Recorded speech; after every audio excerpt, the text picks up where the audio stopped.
Today, I've prepared the biography of Plato. Before you fall asleep, make sure to tell us from where you're listening and what time it is. Now, calm down and listen to the story while falling asleep. I'm wishing you a cozy and comfortable night. Welcome to tonight's gentle journey through time. As you settle into your comfortable position, allow your body to sink deeper into relaxation. Tonight, we'll be exploring the life of one of history's greatest philosophical minds in a soft, unhurried manner. The ancient streets of Athens await us, where a young man named Aristotle, whom we know better as Plato, began a quest for wisdom that would forever change human thought. Let your breathing slow as we travel back to a simpler time, when ideas were born under olive trees and beside tranquil Mediterranean shores. Feel your eyelids growing heavier as we begin this peaceful exploration of a remarkable life that continues to influence our world even as you drift toward dreams.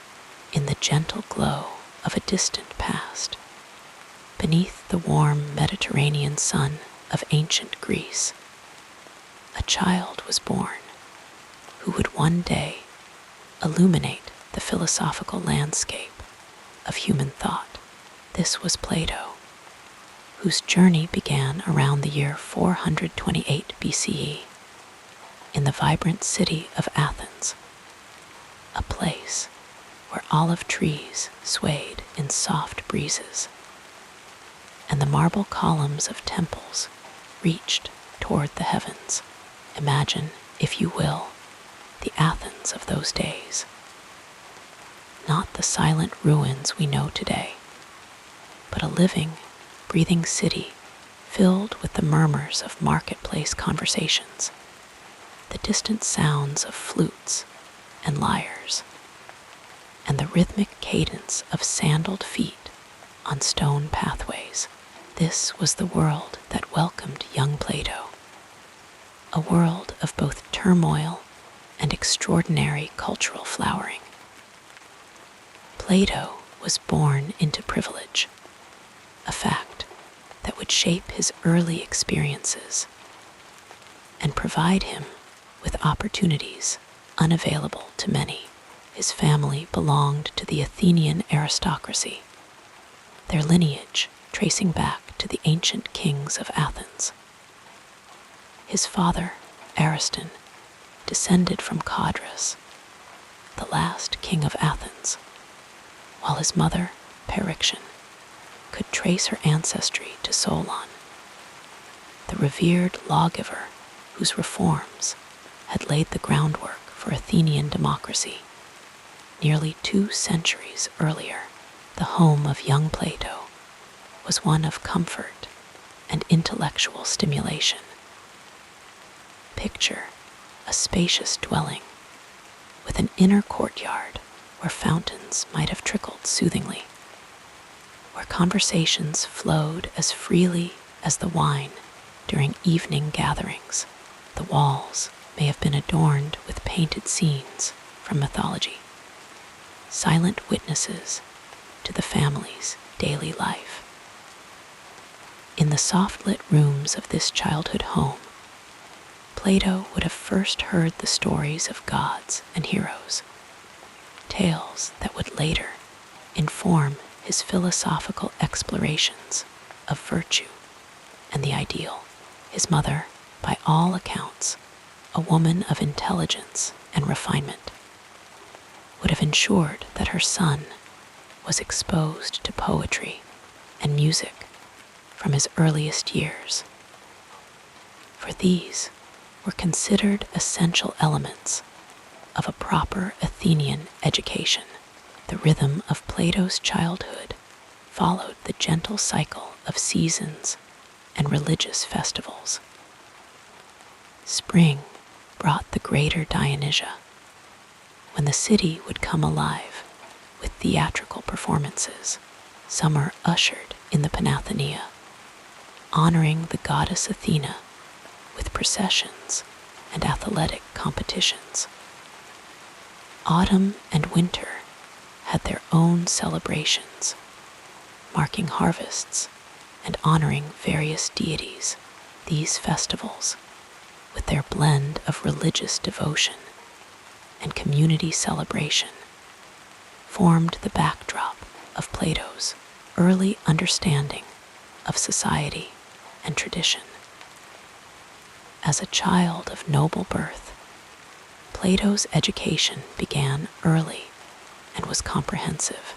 Imagine the young boy, perhaps 7 or 8 years old, walking through the morning cool streets of Athens alongside his pedagogos, a trusted slave who served as guardian and guide.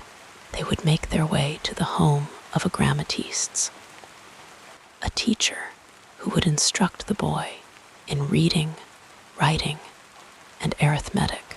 The methods of teaching were gentle but thorough. The teacher might trace letters in wax tablets, guiding Plato's small hand as he learned to form the graceful curves and lines of the Greek alphabet. Hours would be spent reciting poetry, particularly the works of Homer, whose epics were considered the foundation of Greek education. The rhythmic verses of the Iliad and Odyssey would have flowed through Plato's young mind, seeding ideas about heroism, honor, and the complex relationship between mortals and gods. Music formed another cornerstone of Plato's early education.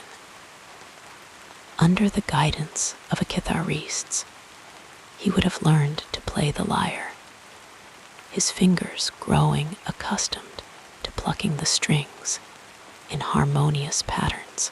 The Greeks believed deeply in the power of music to shape character, to instill a sense of harmony and proportion that would extend beyond mere musical ability into all aspects of life. Physical education, too, was essential for a young Athenian nobleman. In the Palestra, an open court for wrestling, Plato would have joined other boys in exercises designed to strengthen the body and instill discipline. Picture the scene, dust rising in golden clouds as young bodies grappled and tumbled, the encouraging shouts of trainers, the camaraderie of shared exertion. These physical lessons taught more than bodily strength. They imparted values of fair competition, perseverance, and the balanced development of mind and body that would later feature prominently in Plato's philosophical writings. The Athens of Plato's childhood was a city at the height of its cultural power, but also a city experiencing profound political turmoil. Born during the Peloponnesian War, Plato's early years unfolded against a backdrop of conflict between Athens and Sparta. This long and devastating war would ultimately lead to Athens' defeat in 404 BCE, when Plato was approximately 24 years old. But in his childhood, Athens still shone as a center of intellectual and artistic achievement.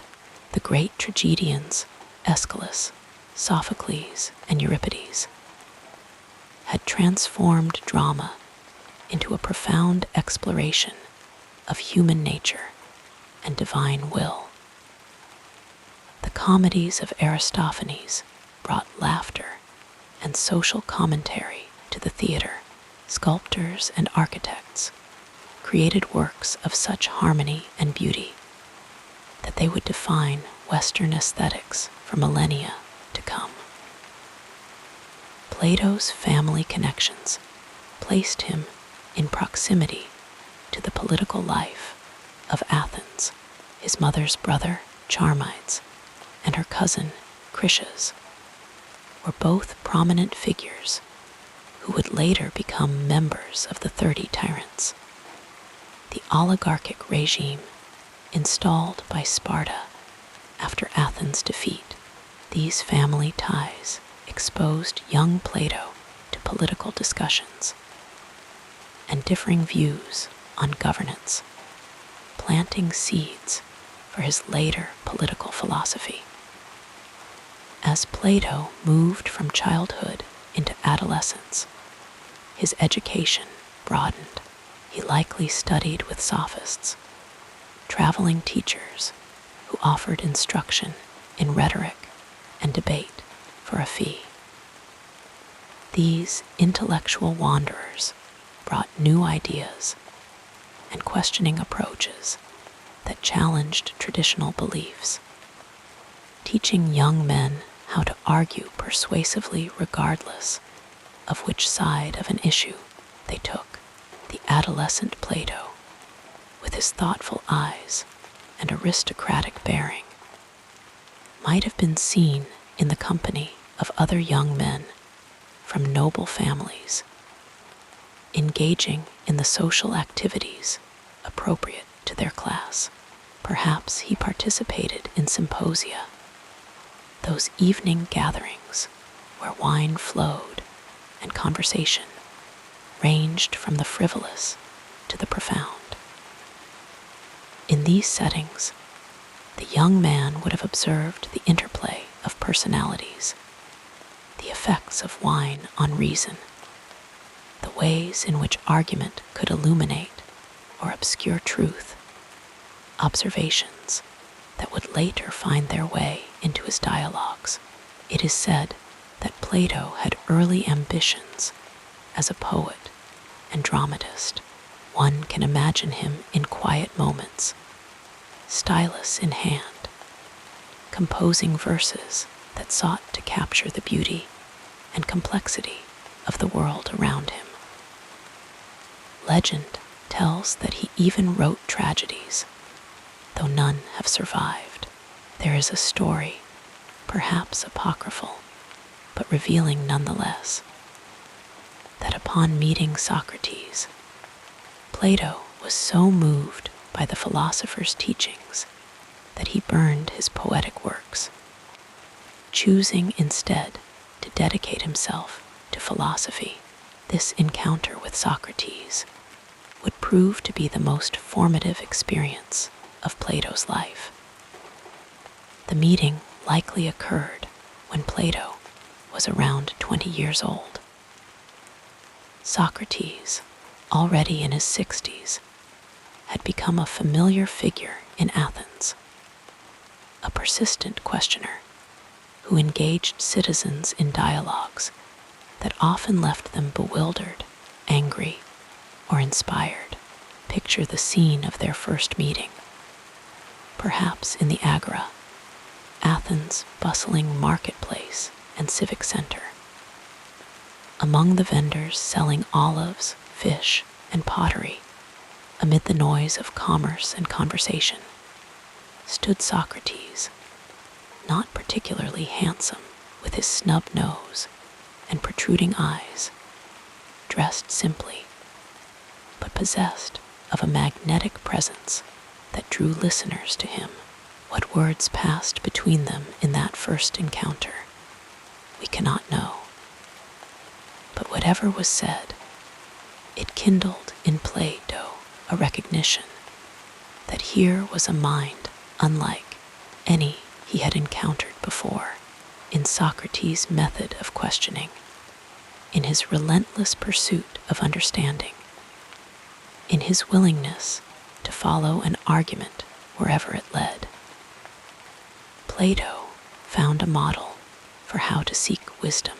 For approximately 8 years, Plato was Socrates' student, and companion, absorbing not just the older man's philosophical ideas, but his approach to living. Socrates taught not through formal lectures, but through conversation, through questions that peeled away layers of assumption to reveal the uncertainties beneath.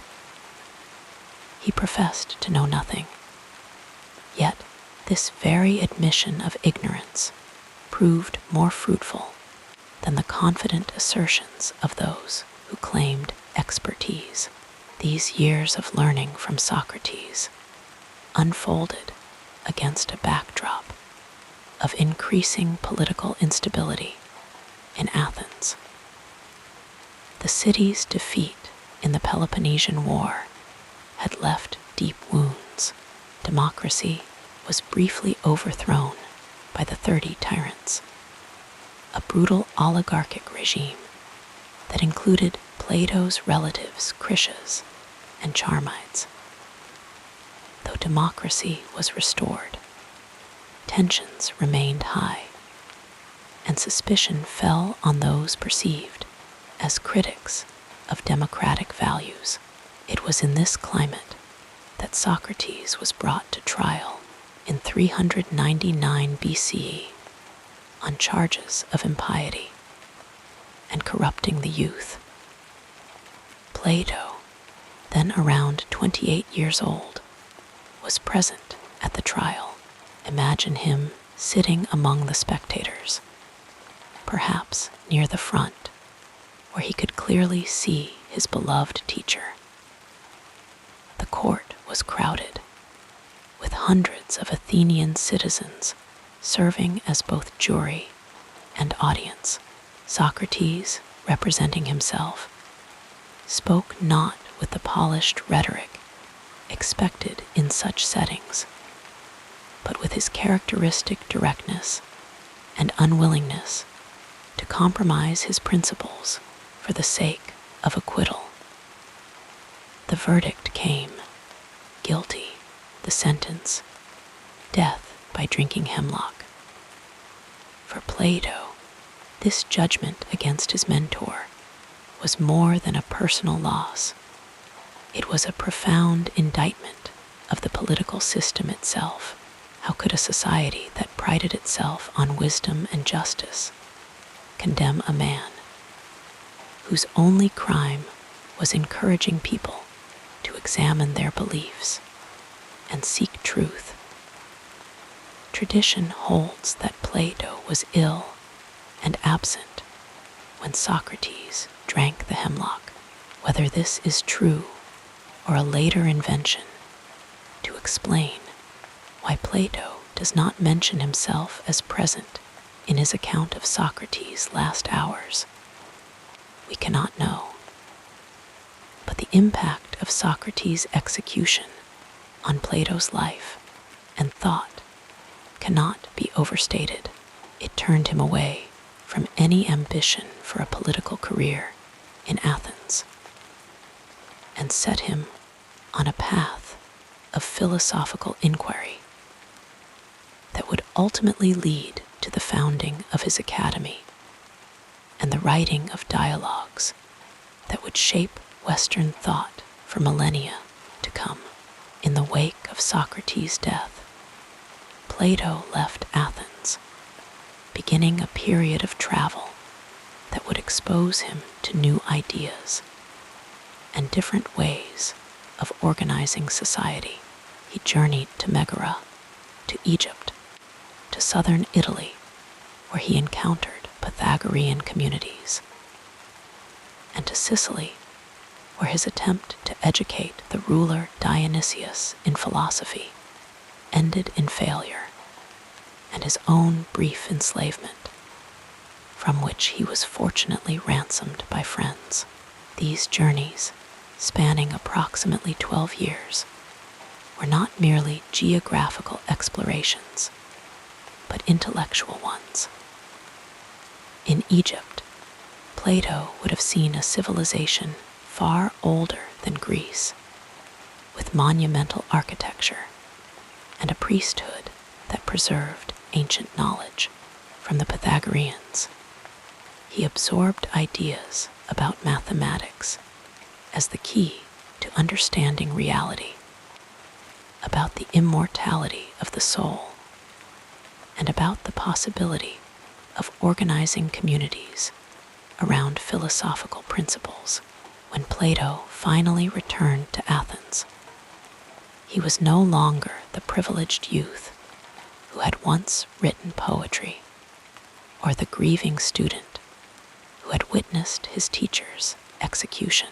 He had become a philosopher in his own right, ready to establish a school where he could develop and share his evolving understanding of reality, knowledge, ethics, and governance. And so, in a grove sacred to the hero Academus, just outside the walls of Athens, Plato founded the academy around 387 BCE. This institution, which would continue for nearly 900 years, until closed by the Byzantine Emperor Justinian in 529 CE, became the first Western university, a place where students gathered to study not just philosophy, but mathematics, astronomy, and political theory. The child born to aristocratic parents in a time of war had become the founder of Western philosophy as we know it. The boy who had once recited Homer and played the lyre had grown into the man who would write dialogues of such depth and literary beauty that they would be read and studied for thousands of years. And yet, within all of Plato's sophisticated philosophical constructs, we can still glimpse the influences of his early life. The emphasis on harmony and proportion learned through music, the belief in the integration of physical and intellectual excellence taught in the Palestra, the power of narrative absorbed from Homer, and above all, the method of questioning inherited from Socrates. As the stars wheel slowly overhead and the night deepens around us, we might imagine Plato as an old man, walking in the quiet paths of the academy, perhaps pausing to look up at the same constellations that had shone above his cradle in Athens so many decades before. His journey from privileged child to philosophical giant had been shaped by personal loss, political turmoil, extensive travel, and the enduring inspiration of a teacher who had shown him how to question everything in the pursuit of wisdom. Let us drift further into the story as we explore the next part of this fascinating journey. In the soft glow of ancient Athens, when olive trees cast gentle shadows across marble steps, and the Aegean Sea whispered distant lullabies against rocky shores, a child was born who would one day reshape the way humans think about existence itself. This was Plato, whose family story begins not with his birth, but generations before, in the misty realms of Athenian aristocracy, where lineage was treasured like the finest pottery and family connections flowed like honey wine at symposiums. Plato entered this world around 428 BCE, though time has softened the exact date, blurring it like a dream upon waking. He was born into the warm embrace of one of Athens' most distinguished families, a fact that would cradle him in privilege, but also burden him with expectations as substantial as the columns of the Parthenon. his family tree extended its branches into the very soil of Athenian nobility, with roots reaching deep into the mythical past of the city-state. On his father's side, Plato could trace his ancestry to the legendary King Codrus of Athens, a connection that draped his childhood in the soft fabric of noble heritage. His father, Ariston, carried this distinguished bloodline with the quiet dignity of old Athenian wealth. We know little of Ariston's daily life or personality, as time has gently erased many such details, leaving only impressions, like footprints in sand, slowly being smoothed by a tender evening tide. Plato's mother, Periction, brought an equally impressive heritage to her son's cradle.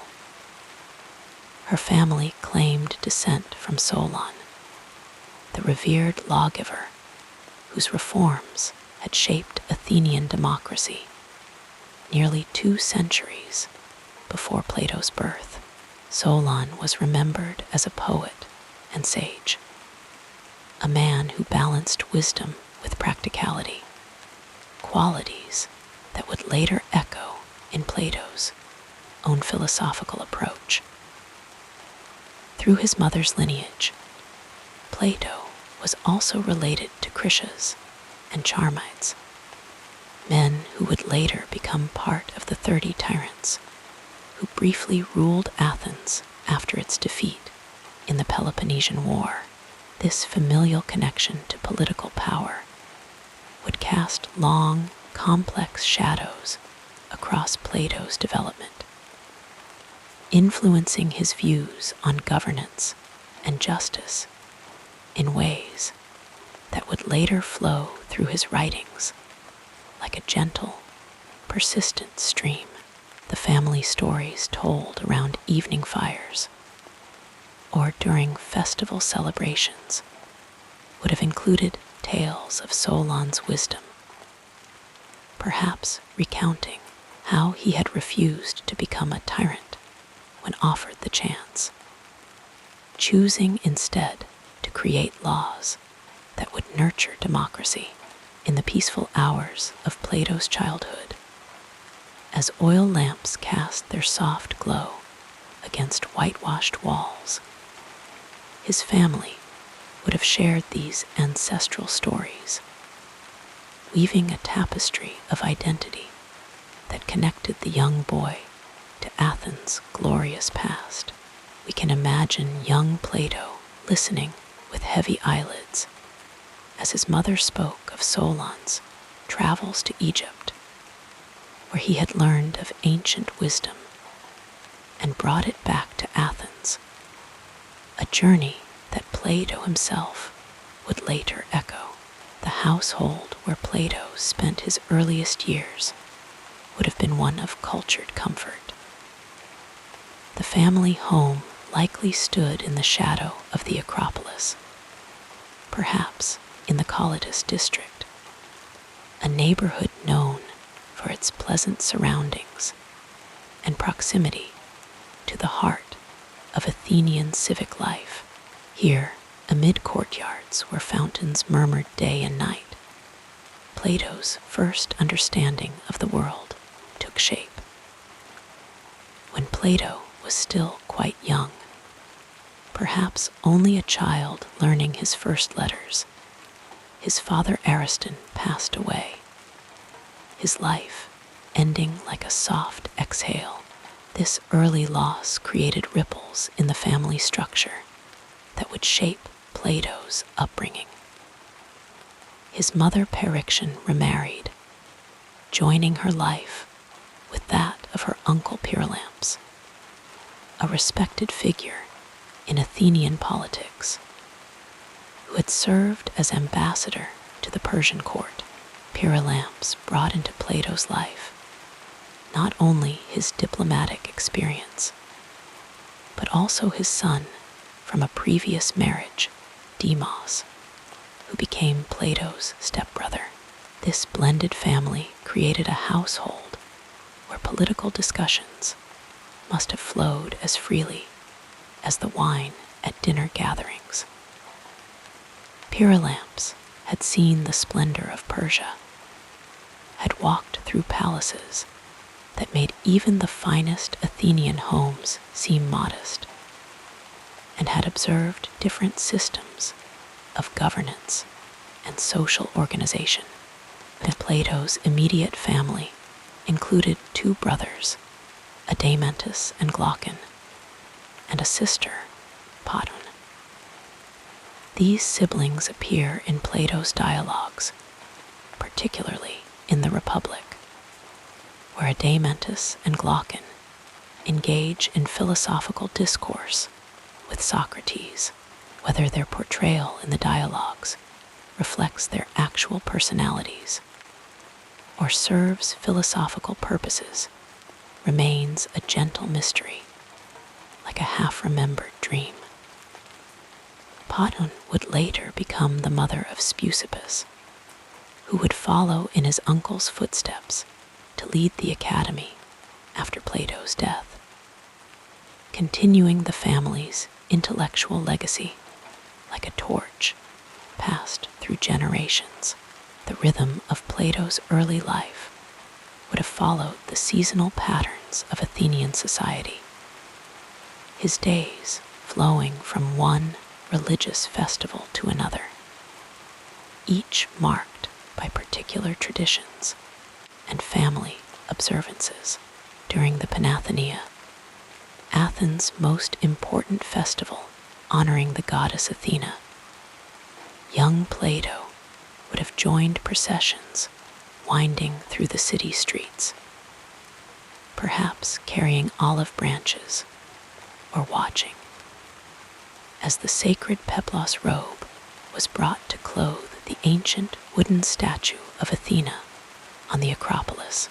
As a child of aristocratic birth, Plato's education began early and encompassed a breadth of subjects designed to cultivate both body and mind in the Athenian ideal.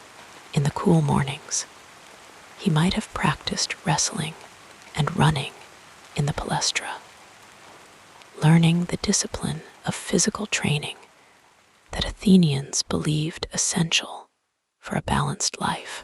The afternoons might have found him learning to play the lyre, his young fingers growing accustomed to the strings as he learned traditional songs that connected him to his cultural heritage. Poetry formed a cornerstone of his early education, with Homer's epics serving as both entertainment and moral instruction. The rhythmic verses of the Iliad and Odyssey would have flowed through Plato's childhood like a gentle river, carrying with them tales of heroism, honor, and the complex relationship between gods and mortals. Later, in his philosophical works, Plato would question the educational value of poetry. Yet, the cadence of poetic language never left his own writing, suggesting the deep impression these early experiences made upon him. The Athens of Plato's youth was a city at war, engaged in the long and devastating conflict with Sparta, known as the Peloponnesian War. This struggle cast its shadow across Plato's formative years, creating a backdrop of political uncertainty and social tension that would later inform his political philosophy. Family discussions would have inevitably turned to the progress of the war, to debates about Athenian strategy, and to concerns about the future of the democracy. As a young man from a family with connections to the aristocratic faction, Plato would have absorbed perspectives that were often critical of democratic excess, views that found reinforcement in the tumultuous final years of the war, when Athens made several decisions that many considered unwise. The defeat of Athens in 404 BCE, when Plato was in his mid-20s, brought temporary rule by the 30 tyrants, a group that included his relatives, Critias and Charmides. This period of oligarchic rule, marked by violence and suppression, created complex emotional and intellectual tensions for Plato. On one hand, his family connections placed him in proximity to power. On the other, the brutality of the regime conflicted with philosophical ideals he was beginning to develop.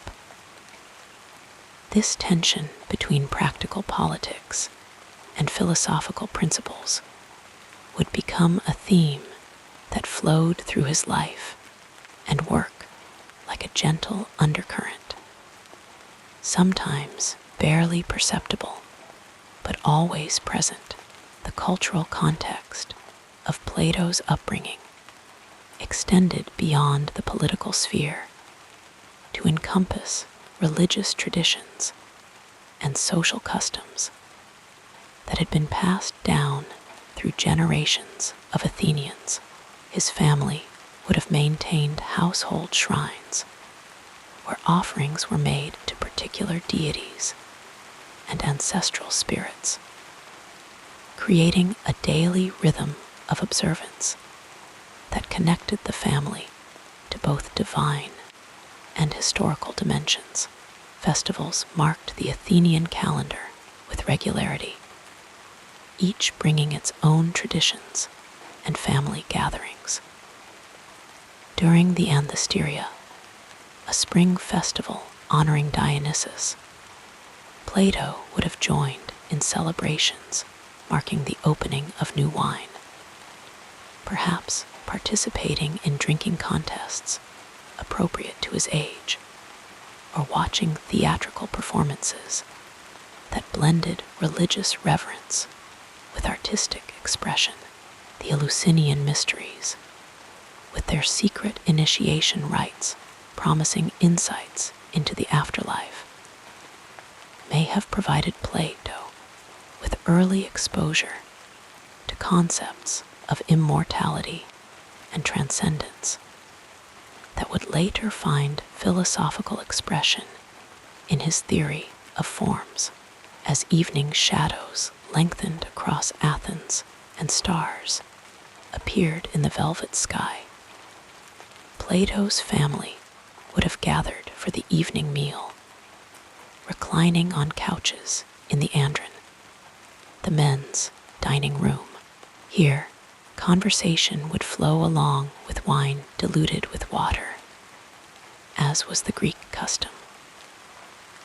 Young Plato would have listened to discussions ranging from family matters to political developments, absorbing the rhythms of discourse that would later characterize his philosophical dialogues. The gentle influence of family traditions shaped not only Plato's understanding of his place in society, but also his conception of the good life.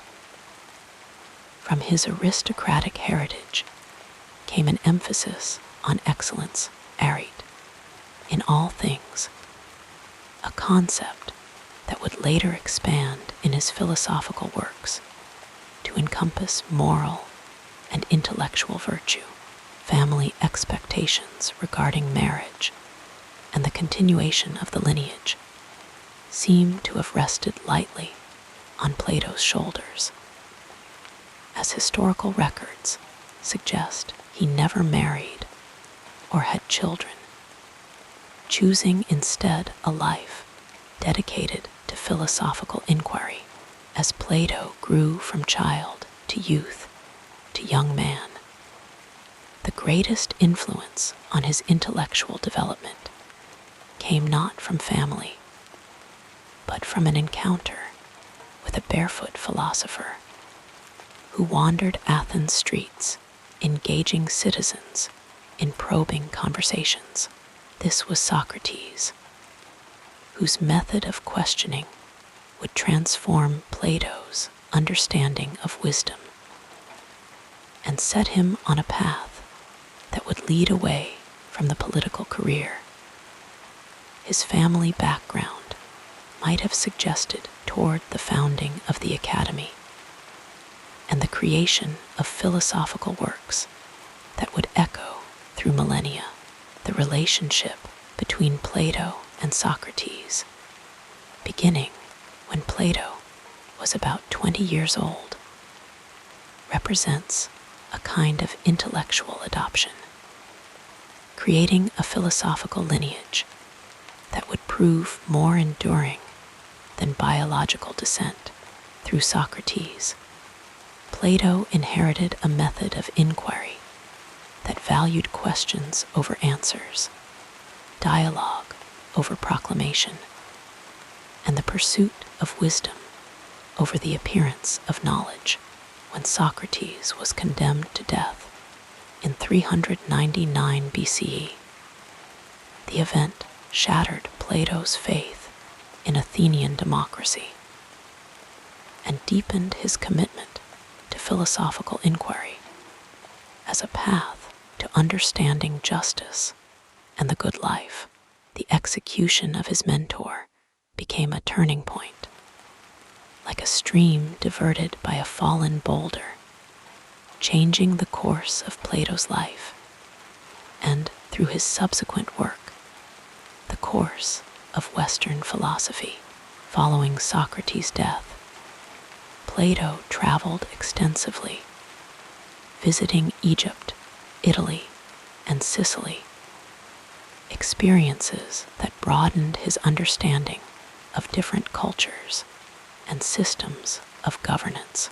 In these journeys, he carried with him the intellectual heritage of Athens, but returned with perspectives that allowed him to see his own culture through new eyes, like someone who has stepped outside a familiar room and then re-entered it with fresh awareness. The academy that Plato founded around 387 BCE became both his legacy and a living extension of his family, creating a community bound not by blood, but by shared commitment to philosophical inquiry. Here, in the quiet grove dedicated to the hero Academos, Plato created a space where the pursuit of knowledge could unfold at its own gentle pace, where questions could be explored without the pressures of political expediency or social convention. As the stars wheel slowly overhead and the night deepens around us, we might imagine Plato as an old man, walking in the quiet paths of the academy, perhaps pausing to look up at the same constellations that had shone above his cradle in Athens so many decades before. His journey from privileged child to philosophical giant had been shaped by personal loss, political turmoil, extensive travel, and the enduring inspiration of a teacher who had shown him how to question everything in the pursuit of wisdom. The child born to aristocratic parents in a time of war had become the founder of Western philosophy as we know it. The boy who had once recited Homer and played the lyre had grown into the man who would write dialogues of such depth and literary beauty that they would be read and studied for thousands of years. And yet, within all of Plato's sophisticated philosophical constructs, we can still glimpse the influences of his early life. the emphasis on harmony and proportion, learned through music, the belief in the integration of physical and intellectual excellence, taught in the Palestra, the power of narrative absorbed from Homer, and above all, the method of questioning inherited from Socrates as sleep begins to drift over us like a gentle fog. We might reflect that Plato's family story is, in many ways, the beginning of our own intellectual ancestry. His questions about justice, knowledge, love, and the nature of reality continue to flow through our cultural consciousness like a stream that, though ancient, remains clear and life-giving. In this way, as our breathing slows and our thoughts grow quiet, we join a family that extends across time, connected not by blood, but by the shared human endeavor to understand ourselves and our place in the cosmos. The peaceful narrative of this life continues as we turn our attention to what happened next. In the gentle light of the Athenian morning, some 24 centuries ago, a child named Aristocles, who would one day be known to the world as Plato, opened his eyes to a world of extraordinary beauty and tumult. The Athens of his childhood, nestled between the azure Aegean Sea and the soft, rolling hills of Attica, was a place of contrasts. Magnificent in its cultural achievements, yet vulnerable in its political fortunes. As we settle in and allow our minds to drift back through the mists of time, let us imagine the physical and social landscape that cradled this remarkable mind during its formative years. Born around 428 BCE into the aristocratic household of Ariston and Pericton, young Plato's earliest memories would have been of a spacious family home in the Kalitos district, just southwest of the Acropolis. The house, like most Athenian homes of wealth, was built around a central courtyard that welcomed the Mediterranean sunlight. In this courtyard, olive trees might have cast dappled shadows across the cool stone floors, while a small fountain perhaps murmured quietly in the corner, its gentle sounds mixing with distant calls of merchants and the soft cooing of doves that nested in the eaves. The walls of this childhood home were likely painted in warm earth tones: ochre, terracotta, and soft blues, adorned with simple geometric patterns that pleased the eye without overwhelming the senses. In the family's andron, or men's chamber, where his father would entertain guests, the young boy might have first encountered the stimulating conversations of Athens' educated elite, listening from the doorway as voices rose and fell in rhythmic debate, punctuated by appreciative laughter or thoughtful silences. The household moved to its own particular rhythm. In the early morning, Plato would have awakened to the soft padding of servants' feet as they prepared the day's first meal, perhaps barley bread dipped in wine, fresh figs when in season, or honey collected from hives kept in the countryside beyond the city walls. The scent of olive oil lamps being extinguished would mingle with the fresh morning air that carried hints of the sea just a few miles distant. Outside the sheltered confines of the family home, Athens itself was a sensory tapestry rich with impressions for a sensitive child. The city was recovering from a devastating plague that had swept through its crowded streets just before Plato's birth, claiming perhaps a third of the population, including the great statesman Pericles. This shadow of recent tragedy might have lent a certain sobriety to Athenian life, even as the city continued its daily routines with characteristic resilience. The streets themselves were narrow and winding, paved with packed earth that turned to mud during the infrequent but heavy winter rains. In summer, these same streets would be dusty and hot, cooled only by the occasional sea breeze that found its way between the closely built structures. Walking through these streets with his pedagogue, the trusted slave assigned to accompany aristocratic children, young Plato would have witnessed the vibrant public life of Athens unfold around him.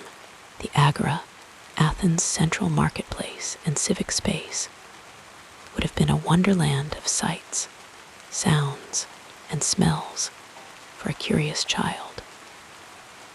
Merchants called out their wares in melodious chants, fresh fish from the morning's catch, olives, and oil from the surrounding countryside.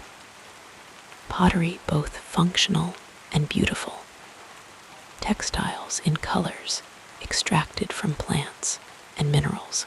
The air would be fragrant with the mingled aromas of fresh bread, roasting meat, exotic spices brought by traders from distant lands, and the ever-present scent of olive oil that was used for everything from cooking to personal grooming.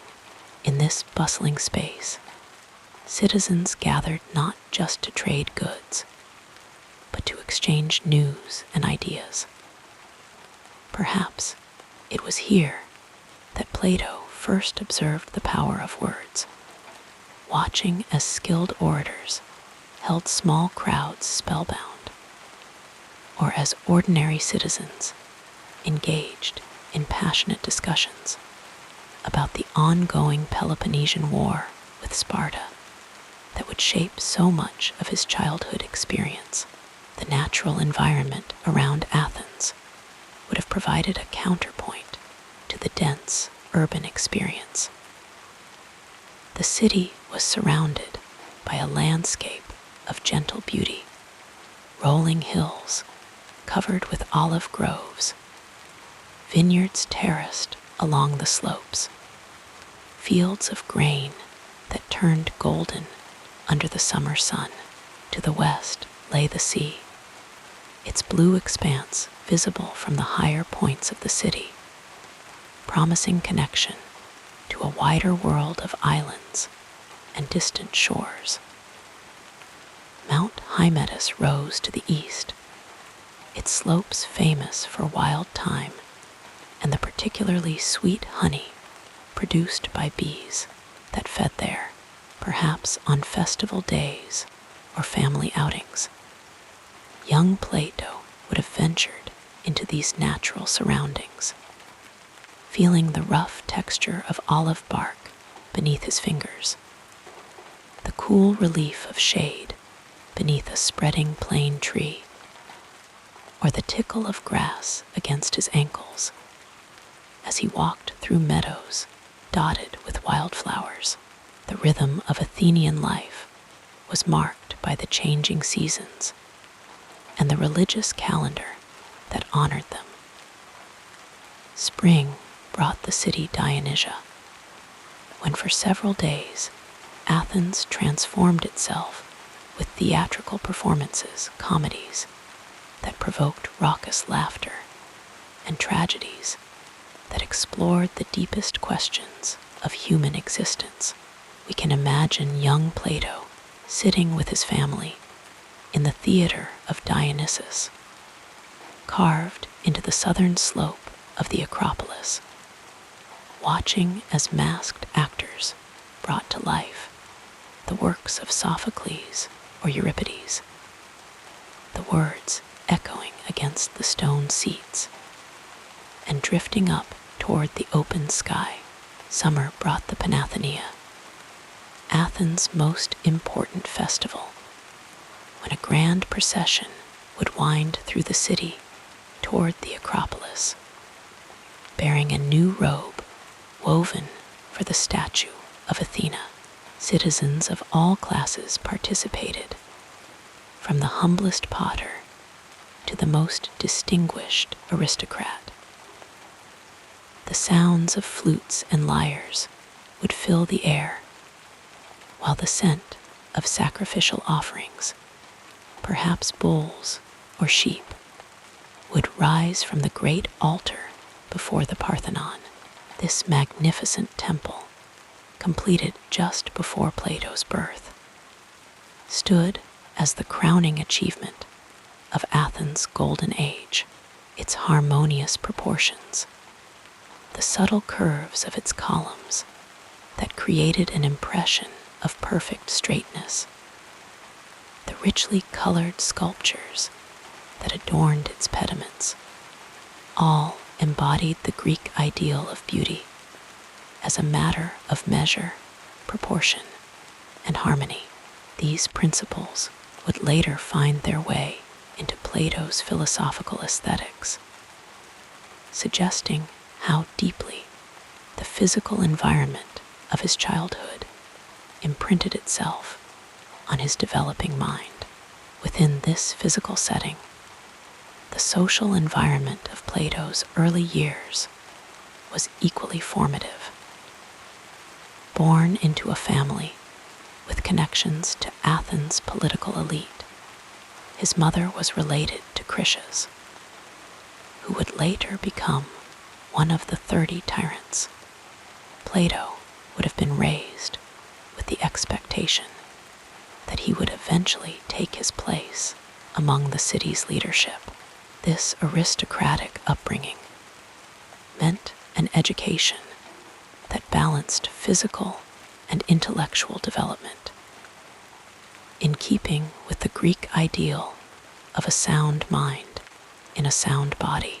From about the age of 7, Plato would have begun formal education, accompanied each day by his pedagogue to the various teachers who would shape his young mind. The school day might begin with music lessons, where he would learn to play the lyre and to sing the odes of Pindar or passages from Homer's epics. The music room would be filled with the gentle plucking of strings, the teacher's voice demonstrating proper technique, and the halting attempts of young students to reproduce the complex melodies that were believed to instill harmony in the soul. From there, he might proceed to the grammatist, who taught reading and writing. We can picture the young boy seated on a simple wooden bench, a wax tablet on his knee, carefully forming Greek letters with a stylus, or perhaps reading aloud from a papyrus scroll containing the adventures of Odysseus or the wrath of Achilles. The room would be quiet, except for the murmur of students reciting their lessons, the occasional correction from the teacher, and perhaps the distant sounds of the city filtering through the open windows. In the afternoon, education would shift to the Palestra, the wrestling school where Athenian boys learned physical education. Here, the atmosphere changed dramatically, the air filled with the sounds of exertion, bodies moving across the packed earth floor, the occasional thud as a wrestler was thrown, all under the watchful eye of the Peda tribes, the physical education master, the scent of olive oil, used by wrestlers to make their bodies slippery and to clean themselves afterward, would permeate the space, mingling with the earthy smell of dust and sweat. These physical activities were not merely about developing strength or athletic prowess. They were considered essential for character formation. In the controlled combat of wrestling, boys learned courage, self-discipline, and respect for rules, qualities valued as highly in the assembly and law courts as in athletic competition. The name Plato itself was likely a nickname given to him by his wrestling instructor, referring to his broad shoulders or chest. Beyond these formal educational settings, much of Plato's early learning would have occurred within the family home. Here, he would have absorbed the values and worldview of his class through the daily interactions of household members and the stories told around the evening lamp.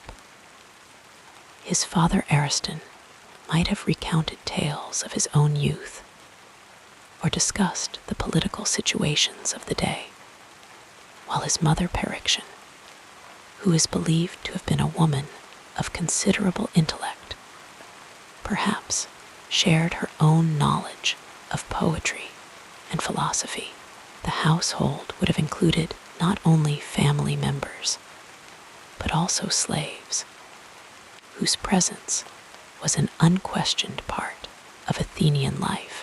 Young Plato's interactions with these individuals, some of whom might have been highly educated themselves, perhaps even serving as tutors, would have shaped his understanding of social hierarchies and human relationships in ways that would later be reflected in his political philosophy. As evenings settled over Athens, the household would gather for the day's main meal. Reclining on couches in the Andron, they would share simple but well-prepared food, perhaps fish with olive oil and herbs, bread, vegetables from the garden, cheese, and wine, diluted with water, as was the Greek custom. Conversation would flow as naturally as the wine, touching on events of the day, family matters, or perhaps deeper questions of ethics and politics. In the soft glow of oil lamps, with shadows dancing on the walls, the young philosopher's mind would have been nourished not just by food, but by ideas. As night deepened over the city, the streets would grow quiet. From the family home, perhaps Plato could see the Acropolis silhouetted against the star-filled Mediterranean sky, the marble of its temples faintly luminous in the moonlight. In these quiet moments before sleep, with the day's lessons and experiences settling in his mind, perhaps the seeds of his future philosophical inquiries were already beginning to take root. The Athens of Plato's childhood was a city at war. The conflict with Sparta cast its long shadow over daily life, creating a sense of uncertainty that contrasted sharply with the confident cultural flourishing of the previous generation. This tension between Athens' brilliant achievements and its political vulnerabilities would later inform Plato's critique of democracy and his search for more stable forms of governance. Yet even in wartime, there remained a deep appreciation for beauty, for intellectual exploration, and for the examined life. These values surrounded the young Plato like the very air he breathed, infusing his developing consciousness and preparing the ground for the philosophical flowering that would come after his transformative encounter with Socrates, the child born to aristocratic parents in a time of war, had become the founder of Western philosophy as we know it. The boy who had once recited Homer and played the lyre had grown into the man who would write dialogues of such depth and literary beauty that they would be read and studied for thousands of years. And yet, within all of Plato's sophisticated philosophical constructs, we can still glimpse the influences of his early life. The emphasis on harmony and proportion learned through music, the belief in the integration of physical and intellectual excellence taught in the Palestra, the power of narrative absorbed from Homer, and above all, the method of questioning inherited from Socrates as sleep begins to drift over us like a gentle fog. We might reflect that Plato's family story is, in many ways, the beginning of our own intellectual ancestry. His questions about justice, knowledge, love, and the nature of reality continue to flow through our cultural consciousness like a stream that, though ancient, remains clear and life-giving. In this way, as our breathing slows and our thoughts grow quiet, we join a family that extends across time, connected not by blood, but by the shared human endeavor to understand ourselves and our place in the cosmos. As you relax deeper, let us now softly explore the next chapter of this soothing biography. In the quiet light of ancient Athens, young Plato's education began as it did for most aristocratic boys of his time, with gentle lessons that would shape not just a mind, but the future of human thought. As we settle into this story, let us imagine the soft Attic sunlight filtering through olive trees, casting dappled patterns on stone courtyards, where a thoughtful boy with wide, curious eyes first encountered the world of ideas. Born into the distinguished family of Ariston and Periction around 428 BCE, Plato entered a world where education was considered the highest pursuit for those fortunate enough to receive it. His early years unfolded at a measured pace, like the slow turning of seasons. The young boy would wake with the soft morning light, his days filled with the fundamental elements of what Athenians called a mosaic education, a harmonious blend of music, poetry, and literature that nourished both mind and spirit. In those quiet morning hours, Plato would sit with his first tutors, often elderly slaves of refined education, who had been carefully selected by his family. These patient teachers would guide his small fingers across wax tablets, helping him form the elegant letters of the Greek alphabet. The repetitive, soothing motion of stylus against wax became a meditation of sorts, a gentle rhythm that connected the boy to the written tradition of his culture. As the day warmed, Plato would recite passages from Homer's epic poems, his young voice rising and falling with the dactylic hexameter that carried tales of gods and heroes across the centuries, the Iliad and Odyssey were not merely stories to the Athenians, but repositories of cultural wisdom, ethical guidance, and shared identity. As Plato committed these verses to memory, they became part of the fabric of his consciousness, influencing his later dialogues in ways both obvious and subtle. The narrative power of Homer would one day transform into Plato's own gift for philosophical storytelling, where complex ideas found expression through memorable characters and vivid scenarios.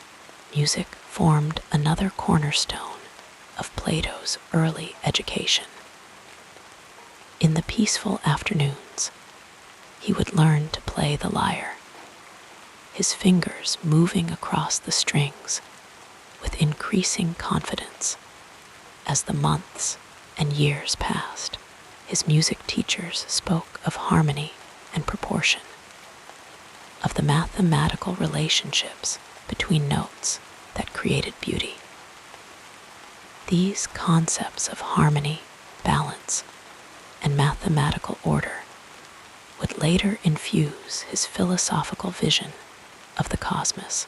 As we imagine the young boy practicing his instrument, perhaps we can almost hear the gentle plucking of strings, a sound that seems to float on the warm afternoon air, and invite our own thoughts to drift and settle. Physical education held equal importance in the balanced Athenian curriculum. In the Palestra, an open exercise area surrounded by colonnades, Plato would join other boys in wrestling, running, and jumping. The Greeks believed deeply in the connection between physical and intellectual excellence. A sound mind in a sound body. These exercises were conducted not with harsh competitiveness, but with an emphasis on grace, proportion, and self-discipline. The wrestling master would adjust Plato's stance with firm but gentle hands, teaching him to find his center of balance, to understand the relationship between stability and movement. These physical lessons in equilibrium would one day find their parallel in his philosophical search for balance and harmony in the soul and in society. As Plato moved through adolescence, his education deepened and broadened like a river gathering tributaries. Around the age of 12 or 13, he began more formal studies in mathematics, a subject that would profoundly influence his philosophical outlook. His teachers introduced him to geometry, arithmetic, astronomy, and harmonics, the four mathematical disciplines that Plato would later consider essential preparation for philosophical thinking. In geometry, Plato discovered a world of perfect forms that existed beyond the physical objects around him. The circle drawn in sand was always an imperfect representation of the ideal circle that existed in the realm of mathematics. This distinction between imperfect physical representations and perfect ideal forms would become central to his later theory of forms or ideas. The belief that beyond our world of change and decay exists a realm of perfect, eternal patterns that give structure and meaning to reality. Astronomy taught the young Plato to look beyond the immediate and visible, to understand the grand patterns that governed the heavens. Watching the measured dance of stars across the night sky. He began to perceive order and purpose in what might otherwise seem random. The regular movements of celestial bodies suggested that the universe was not chaotic, but governed by mathematical principles, a concept that would become fundamental to his cosmology, as expressed in dialogues like the Timaeus.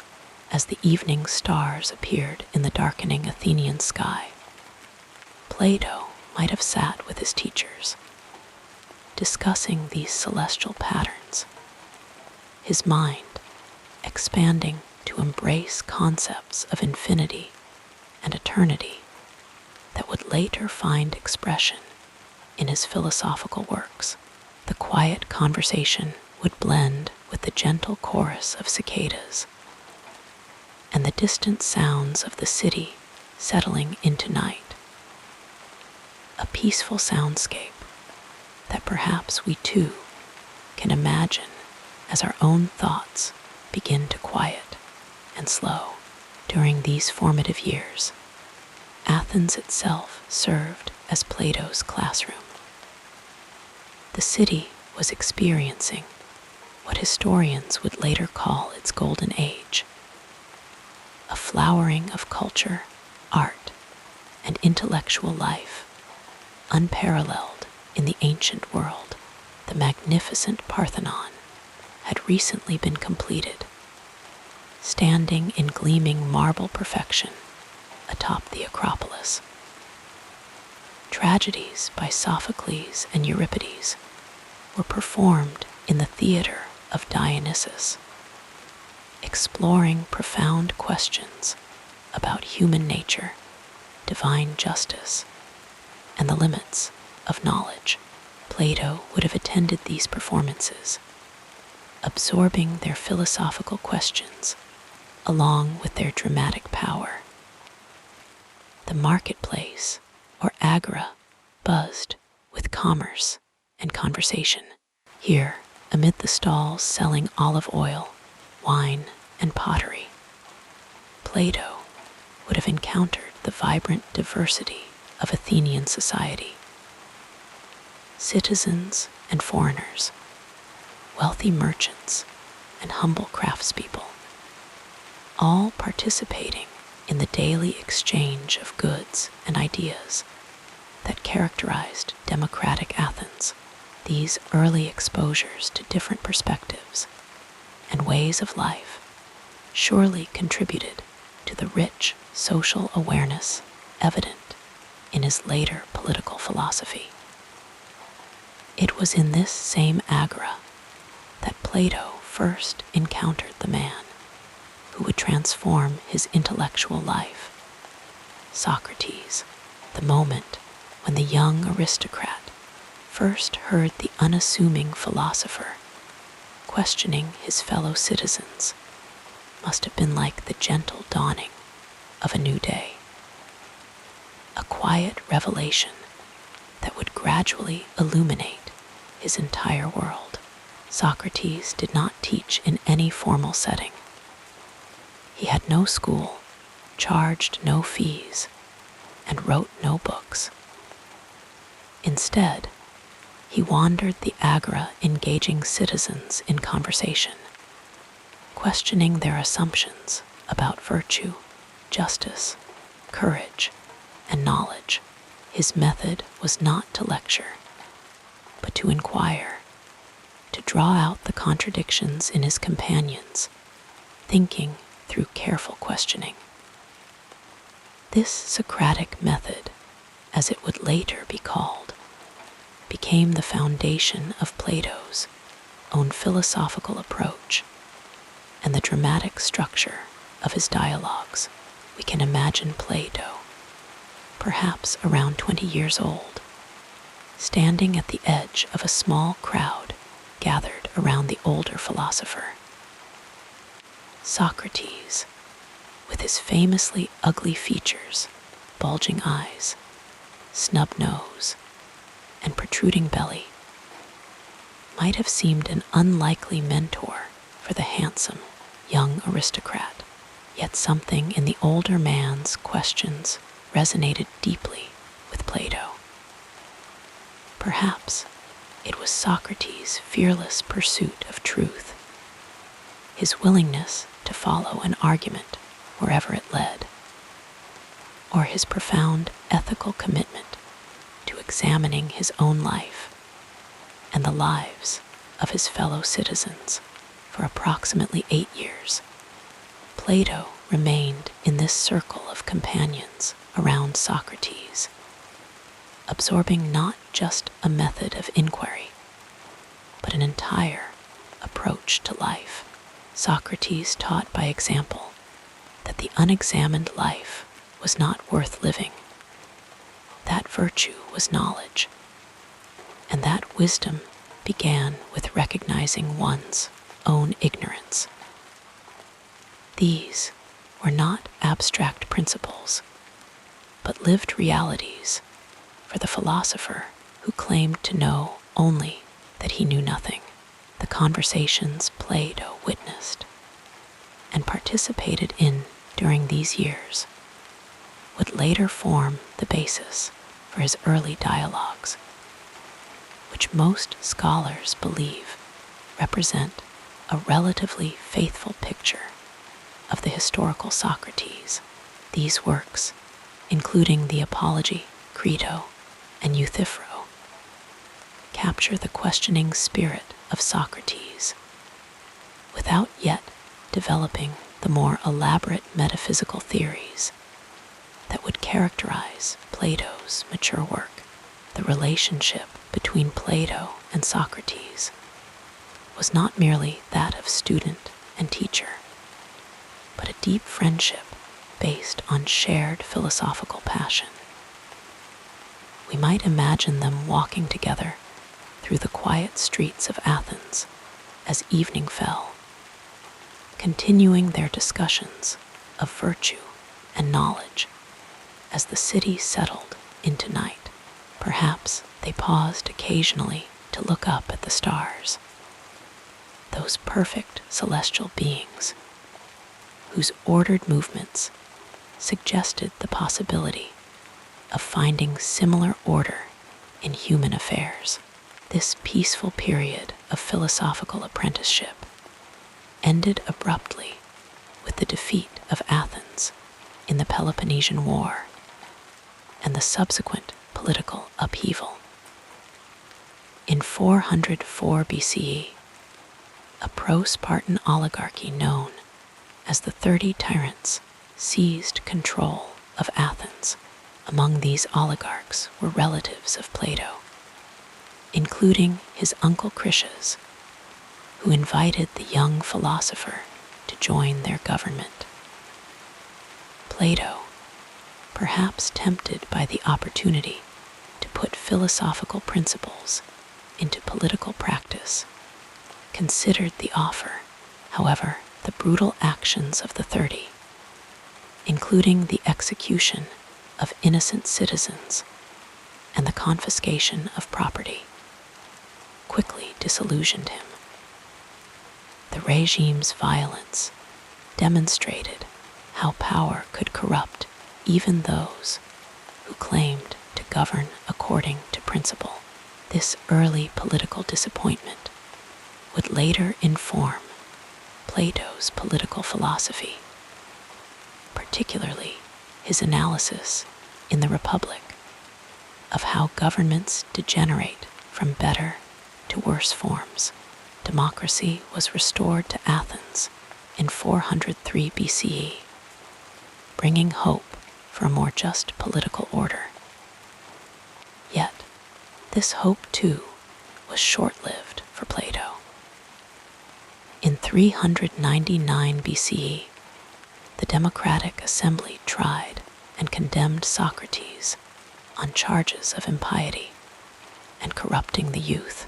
The execution of his beloved mentor by democratic vote dealt a devastating blow to Plato's faith in conventional politics and ordinary citizens' capacity for wise governance.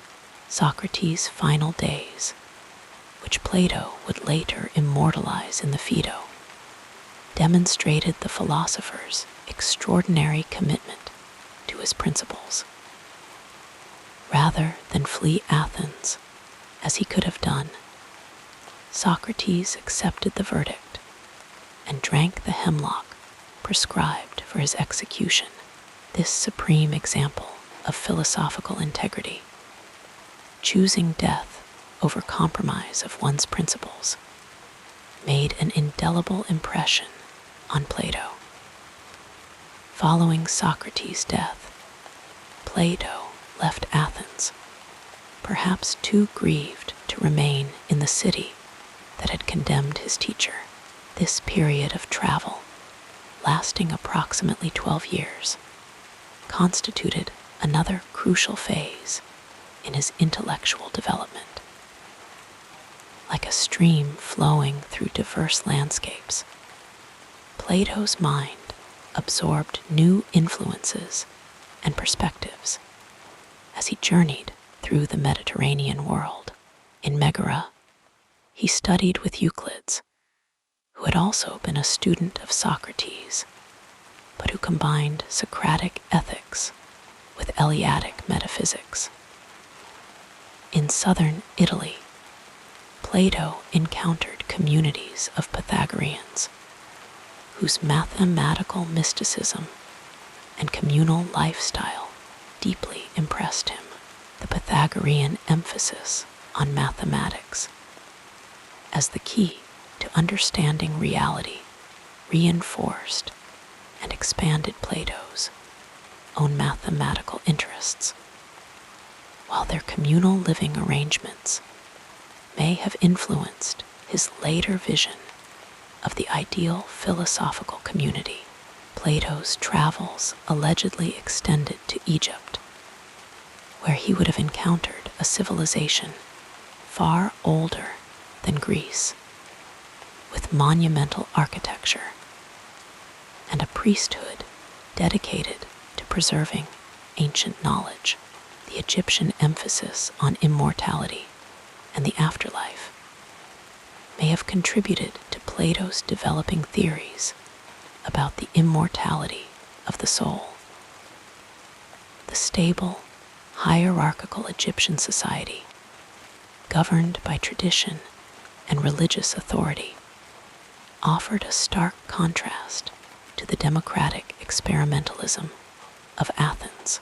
As we imagine Plato standing before the pyramids or discussing mathematics with Pythagorean philosophers, we might feel ourselves drifting with him across the ancient Mediterranean, our thoughts floating like his ship on gentle waves under star-filled skies.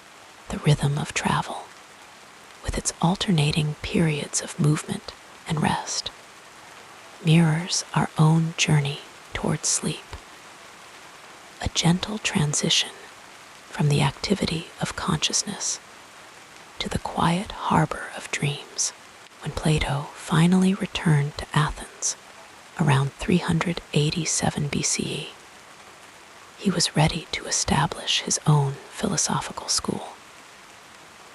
On a plot of land dedicated to the hero Academos, he founded what would become known as the Academy, the first permanent institution devoted to philosophical research and teaching in the Western world. Under the shade of olive trees, beside a sacred grove, Plato created a community of scholars who would pursue knowledge not as isolated individuals, but as a collaborative fellowship.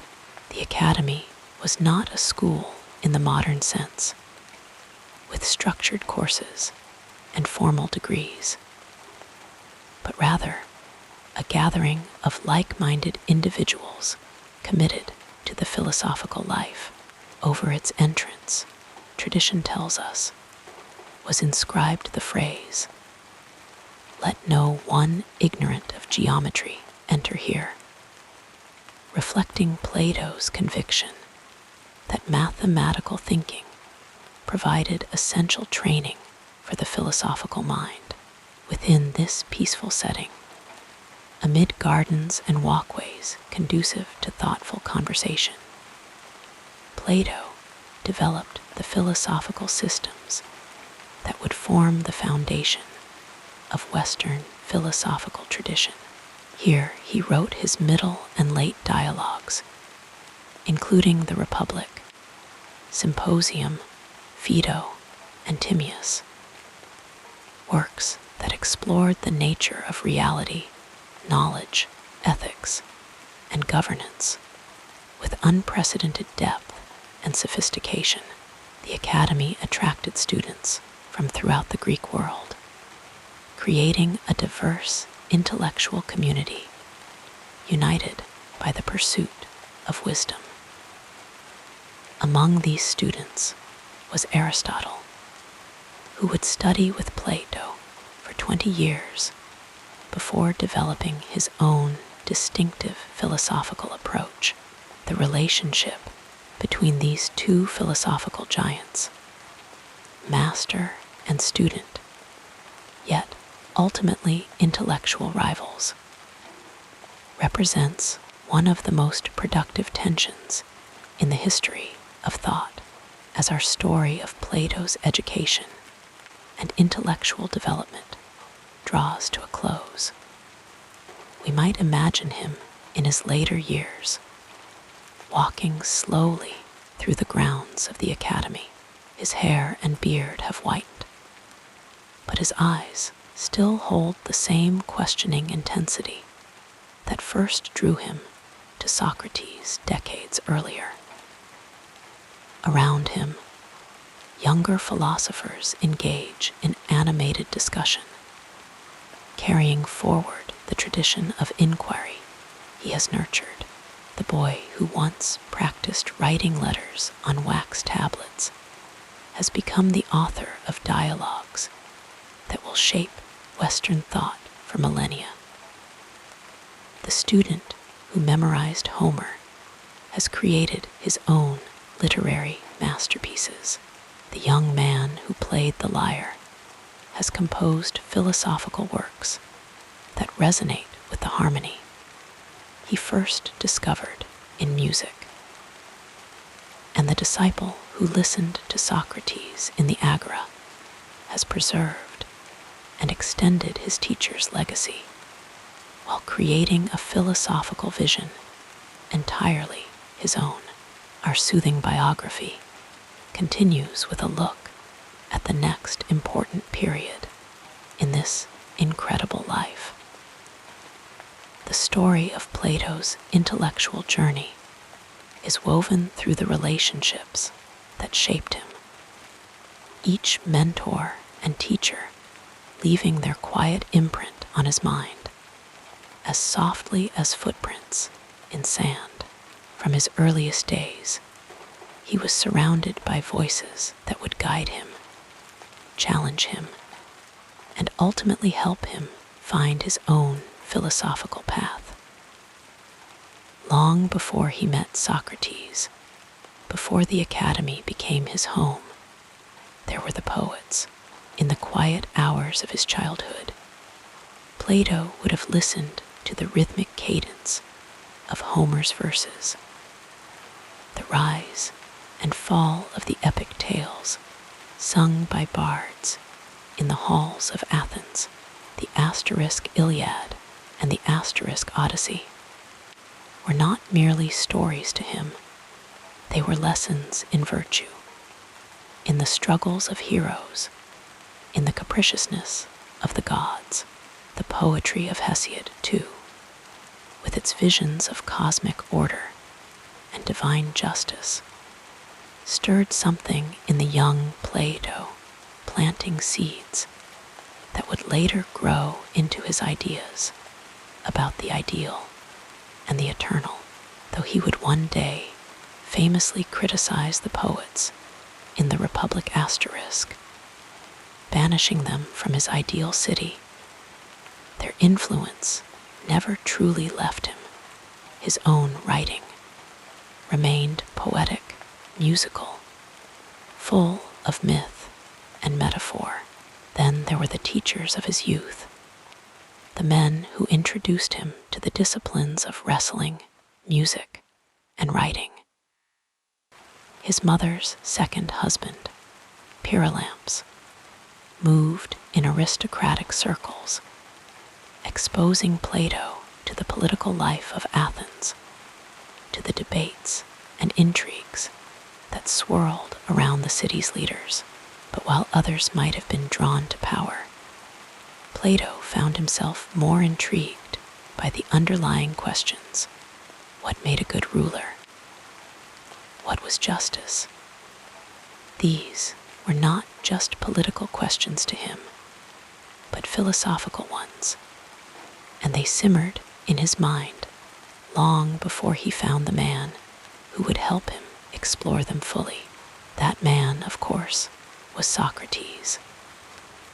Their first meeting is lost to time, but we can imagine it, perhaps in the Agora, where the older philosopher stood, barefoot and unkempt, surrounded by young men eager to hear him dismantle their assumptions with a few careful questions.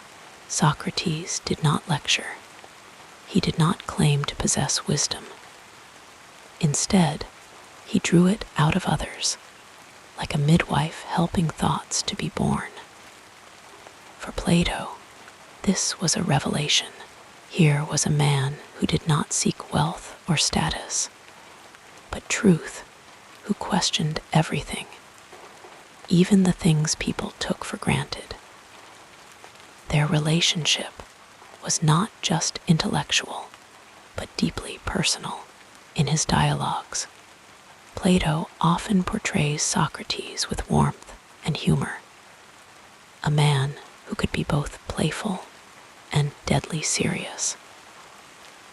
The asterisk apology gives us Socrates at his most defiant, standing before his accusers, refusing to compromise his principles, even in the face of death. The asterisk Phaedo shows him in his final hours, calmly discussing the immortality of the soul with his grief-stricken friends.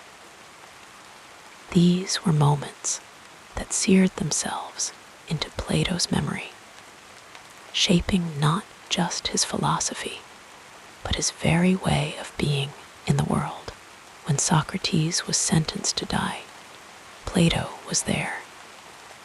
He watched as his teacher drank the hemlock, as his body grew still, as the greatest mind of Athens slipped away. That moment haunted him, but it also galvanized him. If the city could kill a man like Socrates, a man who asked only for truth and virtue, then something was deeply wrong. Plato would spend the rest of his life trying to answer the questions Socrates had raised, trying to create a world where wisdom, not ignorance or tyranny, ruled. After Socrates' death, Plato left Athens for a time, wandering through the Mediterranean. In Megara, he studied with Euclid, who had also been a student of Socrates. In Egypt, he encountered the priests and mathematicians, absorbing their ancient knowledge. In southern Italy, he met the Pythagoreans, who believed in the harmony of numbers, in a universe governed by mathematical perfection. These encounters broadened his mind, showing him that philosophy was not confined to Athens, that wisdom could be found in many forms.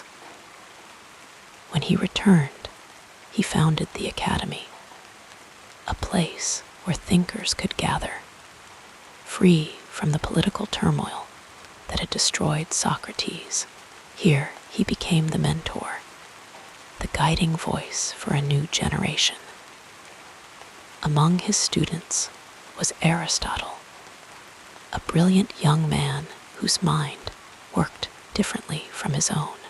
Where Plato saw the world of forms, eternal, unchanging ideals, Aristotle sought to understand the tangible, the particulars of nature and politics. Their relationship was one of mutual respect, but also of friction, a slow divergence of thought that would shape philosophy for centuries. Plato never stopped learning, never stopped refining his ideas. Even in his old age, he continued to write, to teach, to question.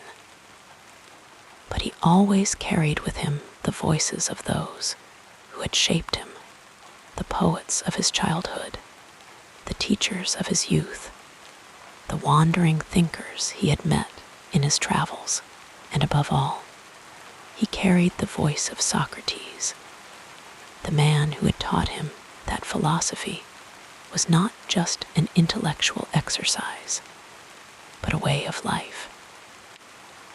As the sun set over the olive groves of the academy, as the voices of his students mingled with the rustling leaves, Plato could look back on a life shaped by those who had walked beside him, and in that quiet reflection, he must have known, just as Socrates had known, that the greatest wisdom comes not from solitary thought, but from the conversations we have along the way.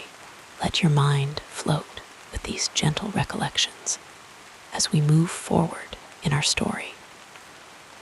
Before Plato became the revered teacher of the academy, before his dialogues were whispered among scholars like sacred texts, he was a young man stepping cautiously into the world, shaped by loss and hungry for understanding.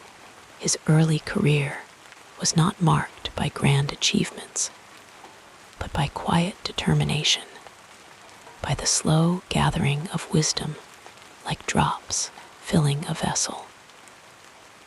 After the death of Socrates, the city of Athens felt different to him, harsher, less certain.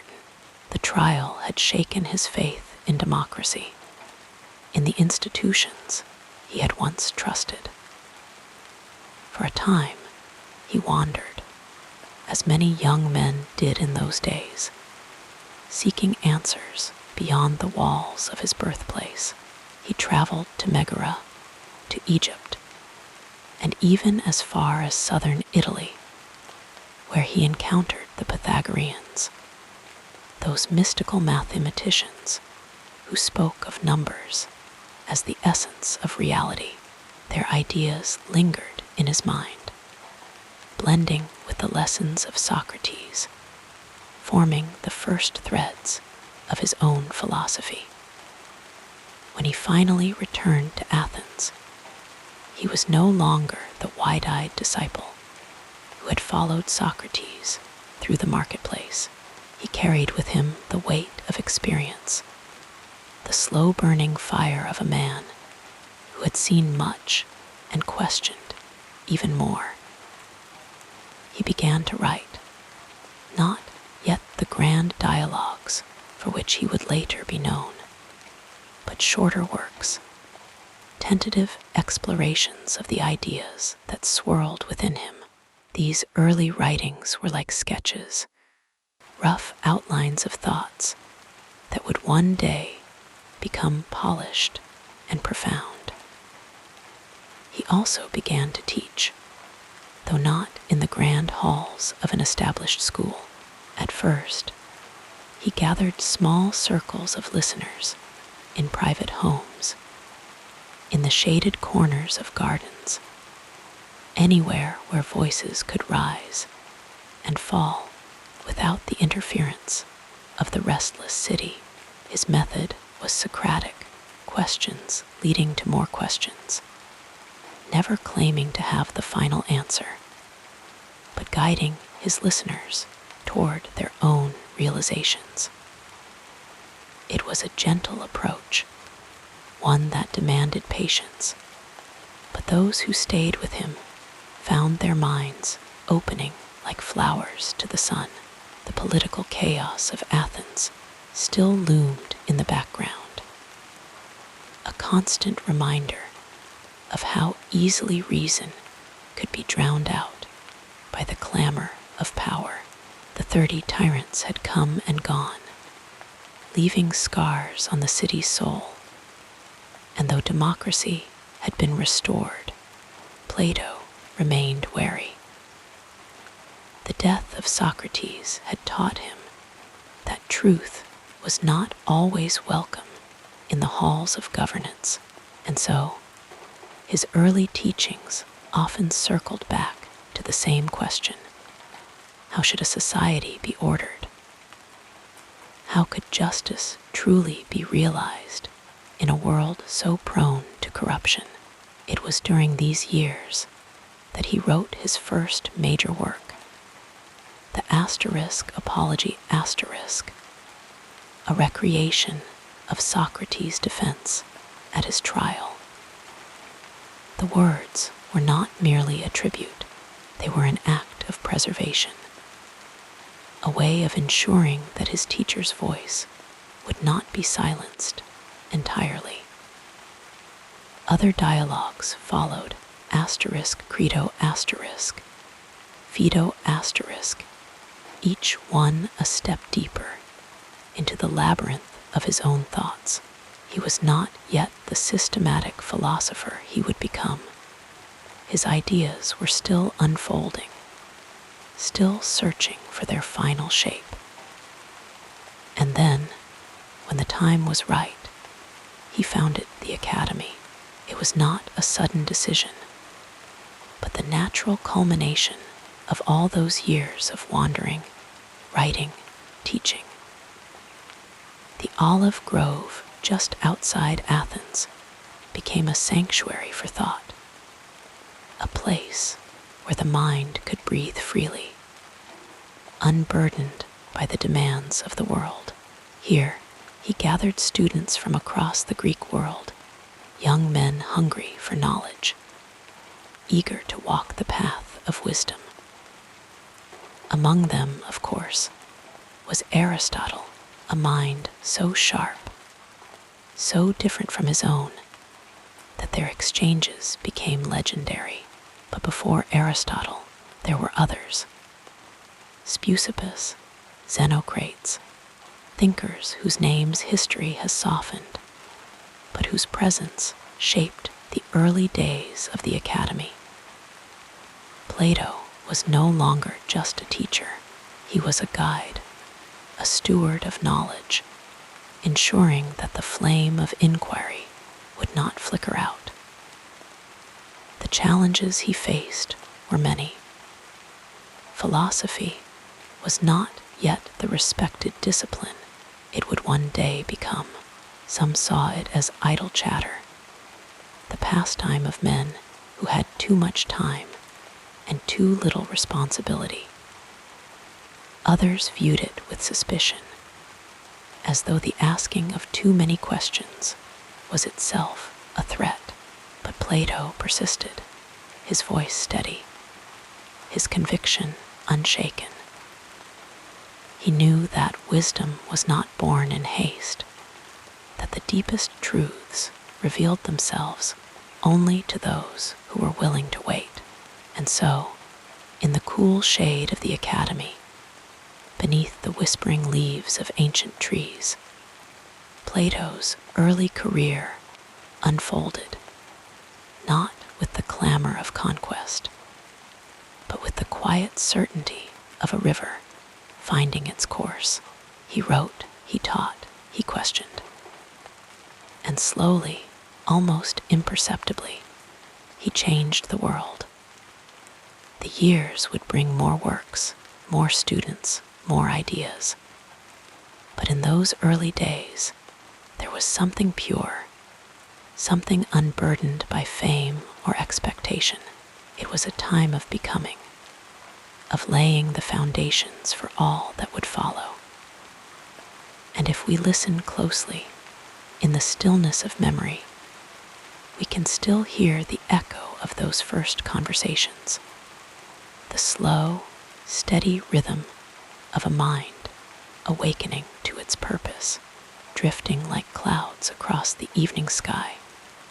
We now move to the next part of this calming life story. As the years flowed by like a gentle stream, Plato's thoughts deepened, his ideas expanded, and his influence grew. He did not rush, for he understood that truth was not something to be seized, but rather something to be approached with patience and care. His greatest works emerged not in a single burst of inspiration, but over decades of quiet reflection, conversation, and writing. Each dialogue, each argument, was a stepping stone in the river of his thought, leading ever closer to the heart of wisdom.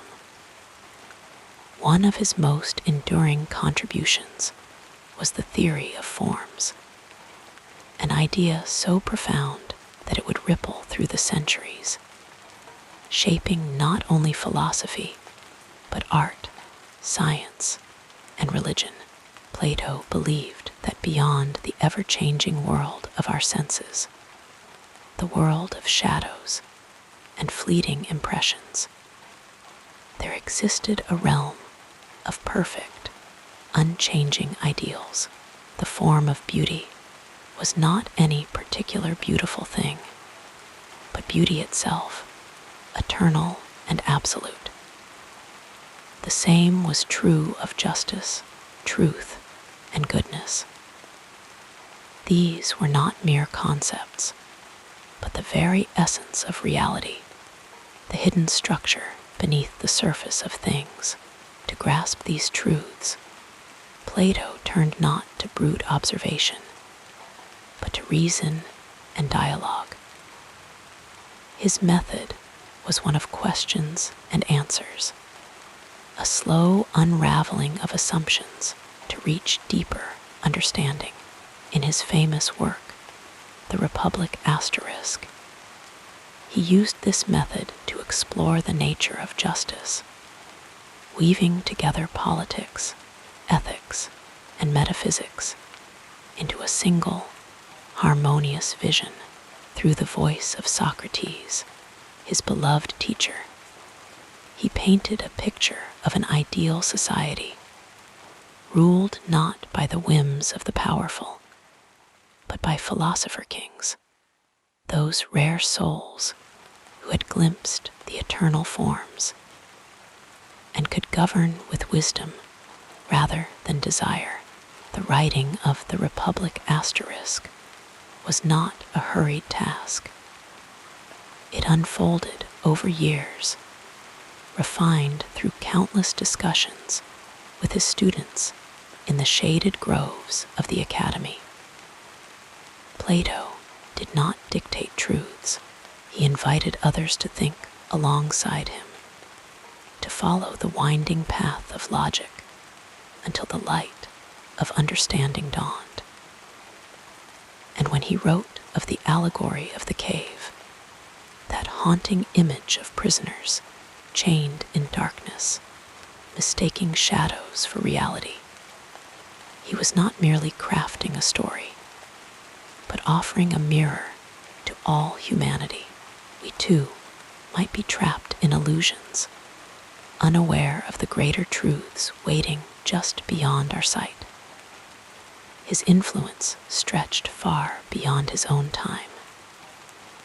Aristotle, his most famous student, would carry forward the torch of philosophy, though he would walk his own path, questioning and refining Plato's ideas. The academy itself became a beacon of learning, standing for nearly 1,000 years, a quiet sanctuary where minds could meet and explore the deepest questions of existence. And though the school would one day fade, the ideas born within its walls would never truly die. Plato's later works, like the Symposium asterisk and Phaedrus asterisk, turned to the mysteries of love and the soul. Here, too, his touch was gentle, his approach unhurried. Love, he suggested, was not merely a passing emotion, but a ladder leading upward from physical attraction to the love of beauty itself, and finally to the contemplation of the divine. The soul, he believed, was immortal, a traveler between worlds, remembering truths it had known before birth. These were not dry doctrines, but living ideas meant to be pondered slowly, like the turning of stars in the night sky. Even in his final years, Plato never ceased to question, to wonder. His last work, The Laws asterisk, returned to the theme of governance, but with a more practical eye, acknowledging the imperfections of human nature. It was as if, after a lifetime of seeking the ideal, he had come to understand the delicate balance between what should be and what could be. And yet, his faith in reason never wavered. To the very end, he believed that the mind, guided by patience and dialogue, could touch something eternal. Today, when we read his words, we are not merely studying history, we are joining a conversation that began over 2,000 years ago. A conversation that continues in quiet moments of reflection, in the hush of libraries, in the shared silence of those who still seek wisdom. Plato's voice is soft but unwavering, like a distant bell ringing across the ages, reminding us that truth is not found in noise and haste, but in stillness, in the slow unfolding of thought. And so, as the night deepens and the world grows quiet, we might imagine him still there, beneath the olive trees of the academy, speaking in measured tones, inviting us to wonder, to question, to dream. His legacy is not in stone or parchment alone, but in the endless ripple of ideas, moving outward like circles in a pond, touching shores we cannot yet see. And in that thought, there is a quiet comfort, a gentle assurance that the search for wisdom never truly ends, it only deepens, like the slow, steady turning of the earth beneath the stars. As your breathing becomes more regular, let us continue with the next chapter of our biography. Plato's life was a series of quiet but profound turning points, moments where the smallest choice might have led him down an entirely different path. Imagine him as a young man, standing at the first great crossroads, when the city of Athens was still reeling from the Peloponnesian War. His family, wealthy and well-connected, expected him to enter politics, to take up the mantle of public service as his ancestors had done, but something within him resisted. The execution of his beloved teacher, Socrates, had left a deep scar, a quiet disillusionment with the fickleness of democracy and the cruelty of mob rule. Had he chosen the expected path, he might have become just another voice lost in the clamor of Athenian politics. His philosophical insights buried beneath the weight of civic duty, but instead he turned inward, stepping away from the assembly and toward the life of the mind. That decision led him to wander, travel across the Mediterranean, seeking knowledge wherever he could find it. In Egypt, he studied mathematics under the priests of Heliopolis, their precise calculations stirring in him a love for order and symmetry. In Italy, he encountered the Pythagoreans, whose mystical reverence for numbers would later infuse his own philosophy. Each journey was a thread woven into the tapestry of his thought, each encounter a quiet revelation. Had he stayed in Athens, his ideas might have remained narrow, untested by the wider world, but the open road softened his certainties, teaching him that wisdom is not found in one place alone, but in the slow accumulation of distant voices, each adding depth to the chorus. Then came the moment when he might have given up philosophy altogether. Disheartened by the failure of his first trip to Sicily, where he had hoped to guide the young tyrant Dionysius toward just rule, he returned to Athens with a heavy heart. The experience had been disastrous. Dionysius had mocked his ideals, and Plato had barely escaped with his life. It would have been easy to retreat, to live quietly as a private scholar, writing for a small circle of friends, but instead, he chose to found the academy, a sanctuary for learning beneath the olive trees just outside the city. Here, he created something entirely new, not just a school, but a living experiment in dialogue, where truth was pursued not through force, but through patient questioning. Had he abandoned his mission then, the world might never have known the slow, steady influence of his teachings, the way they would ripple outward across centuries. Even in his later years, when most would have rested on their laurels, Plato faced another turning point. After the death of Dionysius, he was invited back to Sicily to tutor the new ruler, Dionysius the Younger. Once again, he hoped to shape a philosopher king, to see his ideals made real. Once again, he was disappointed. The court was rife with intrigue, and his pupil proved more interested in power than wisdom.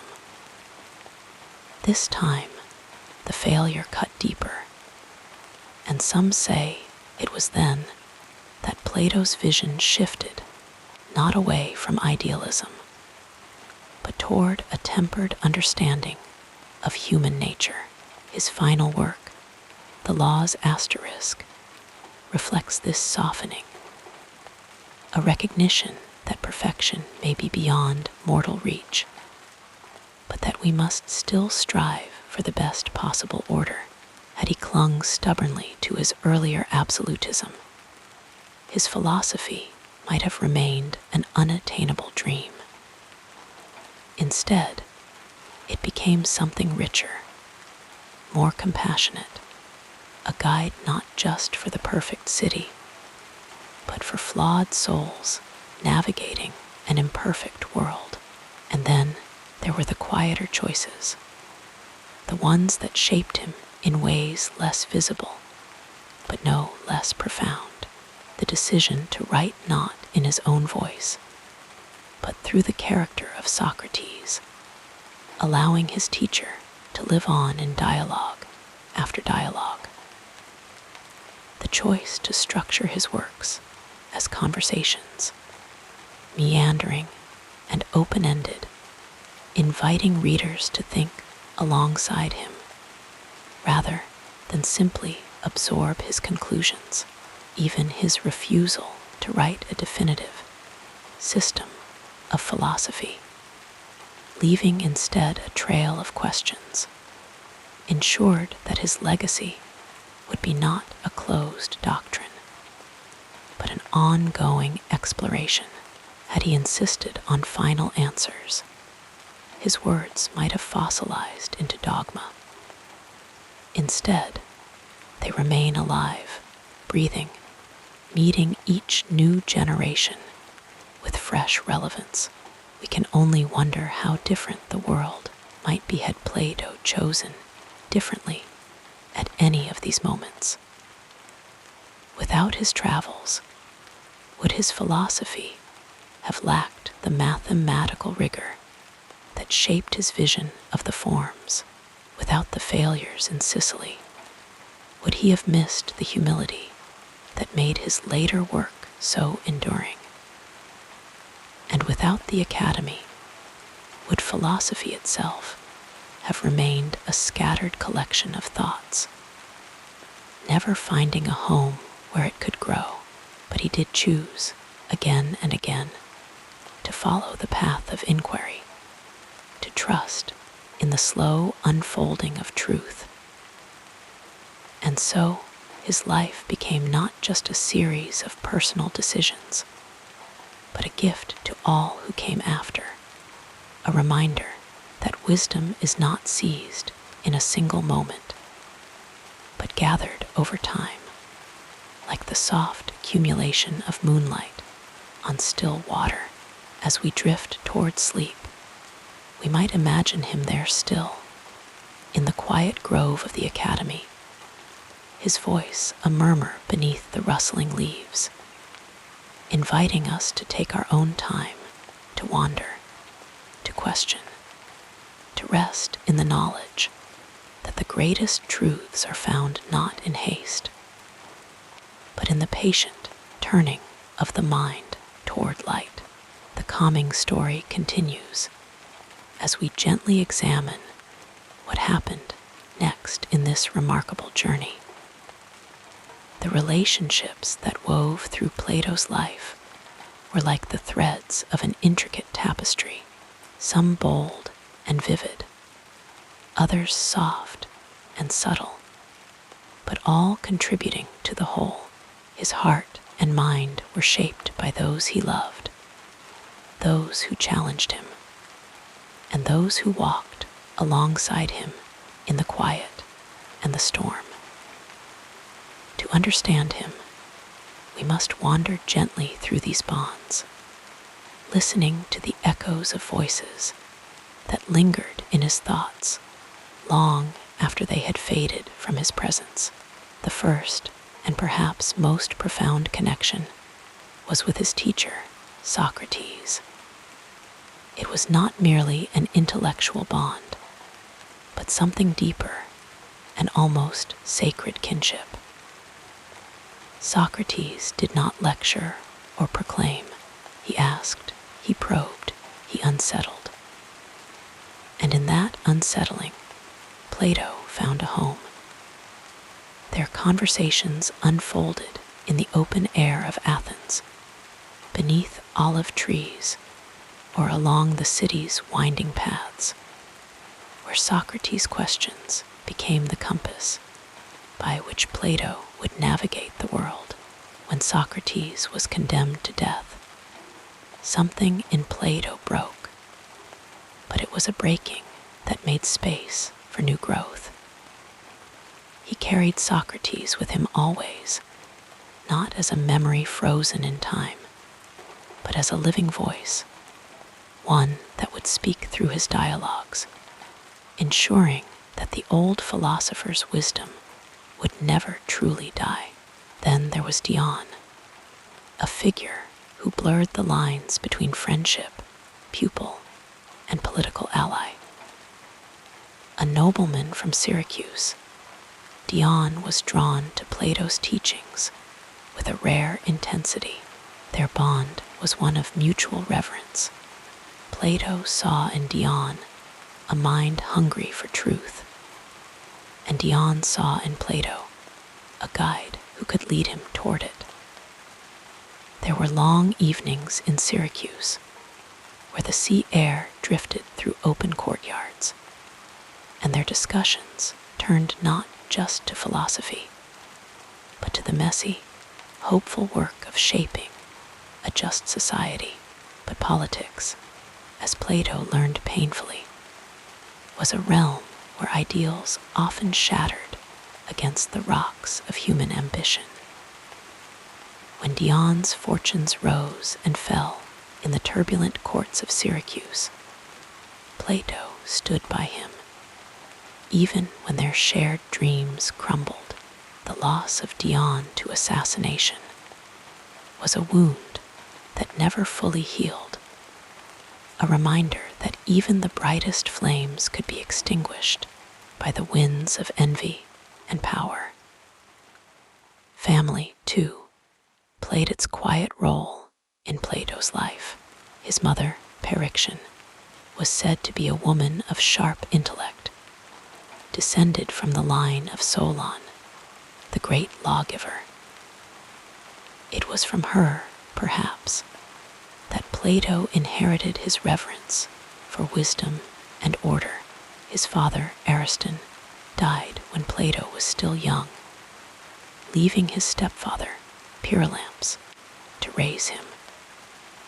Pyrilamps was a man of political influence, and though Plato would later turn away from the life of public office, those early years in a household touched by power may have planted the seeds of his later fascination with governance and justice. The academy, of course, became a different kind of family, a gathering of minds bound by shared curiosity. Among his students, Aristotle stood out, not just for his brilliance, but for the way he both revered and challenged his teacher. Their relationship was one of deep respect, though it was not without tension. Aristotle, ever the independent thinker, would one day forge his own path, diverging from Plato's teachings in fundamental ways. Yet even in disagreement, there was no bitterness, only the recognition that truth was too vast for any one person to claim. And what of love? The ancient world spoke often of the bonds between men, not just as comrades or teacher and pupil, but as kindred spirits drawn together by affection and admiration. Plato's dialogues explored love with a tenderness that suggested personal experience, the way the soul yearns for beauty, for connection, for something beyond itself. Whether he ever knew romantic love in the way we might think of it today is lost to time, but his words on the subject shimmer with an intimacy that feels lived rather than abstract. There were others, of course, fellow philosophers like Euclid of Megara, who carried fragments of Socrates' teachings in his own way, or Archytas, the mathematician whose precision inspired Plato's later thoughts on geometry and the eternal forms. Each left their mark, like fingerprints on clay, shaping the vessel of his thought without ever wholly defining it. Perhaps what is most touching about these relationships is how they endured beyond the physical presence of the people themselves. Plato's dialogues are filled with voices: Socrates, Dion, even the unnamed companions who wander in and out of the conversations like shadows in a garden. They were not merely characters, but echoes of real souls who had touched his life. In writing them, he granted them a kind of immortality, just as they had granted him the gift of their companionship.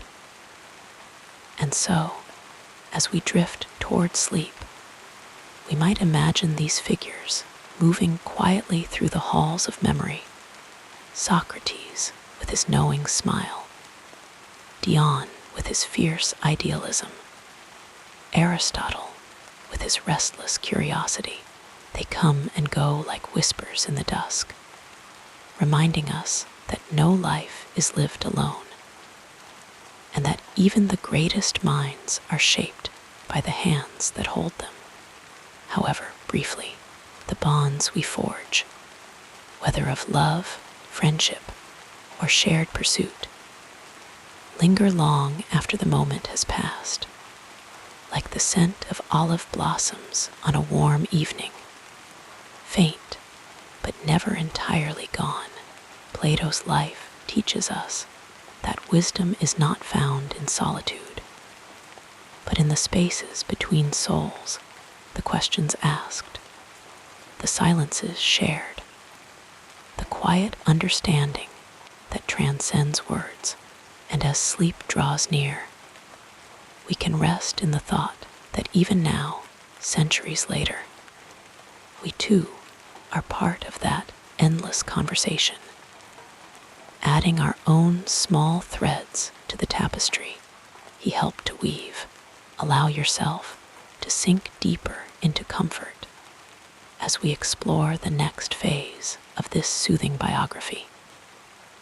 Plato's days, like the slow turning of the seasons, carried a rhythm of their own, though he is often remembered for his towering intellect.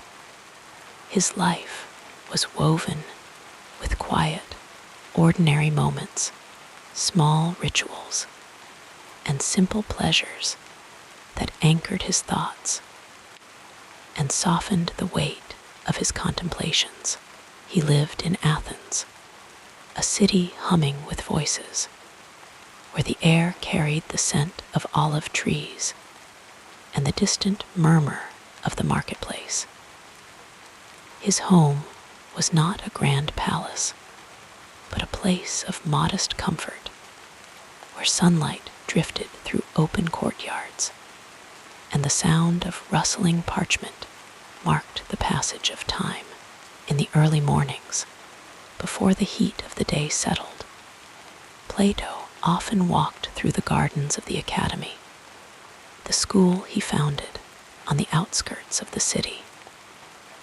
The grounds were shaded by plane trees, their broad leaves whispering in the breeze, and the paths were lined with herbs, rosemary, thyme, lavender, that released their fragrance when brushed against.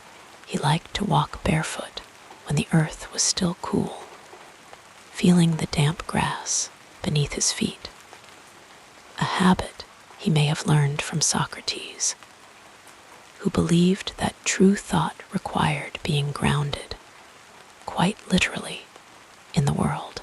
Sometimes he would pause by a particular olive tree, one that had stood for generations, its gnarled trunk a testament to endurance. And there he would sit, listening to the birds and letting his mind wander. Breakfast was often simple: bread dipped in honey, a handful of figs, perhaps some goat's cheese. He ate slowly, savoring the sweetness, a small act of mindfulness in a life so often consumed by abstraction. His students would arrive later, trickling in with their scrolls and questions, but those first hours were his own. Some mornings, he wrote not the grand treatises that would shape philosophy, but letters to friends or fragments of poetry, lines that never made their way into the public eye. Writing was, for him, as much an act of intimacy as it was of scholarship. He had a deep love for music, a thread that ran through his life like a quiet melody. The lyre often sat in the corner of his study, and though he was no virtuoso, he would sometimes pluck the strings absent-mindedly while thinking, letting the notes fall where they may. He believed, as Pythagoras had taught, that music was a reflection of cosmic harmony, a bridge between the human and the divine.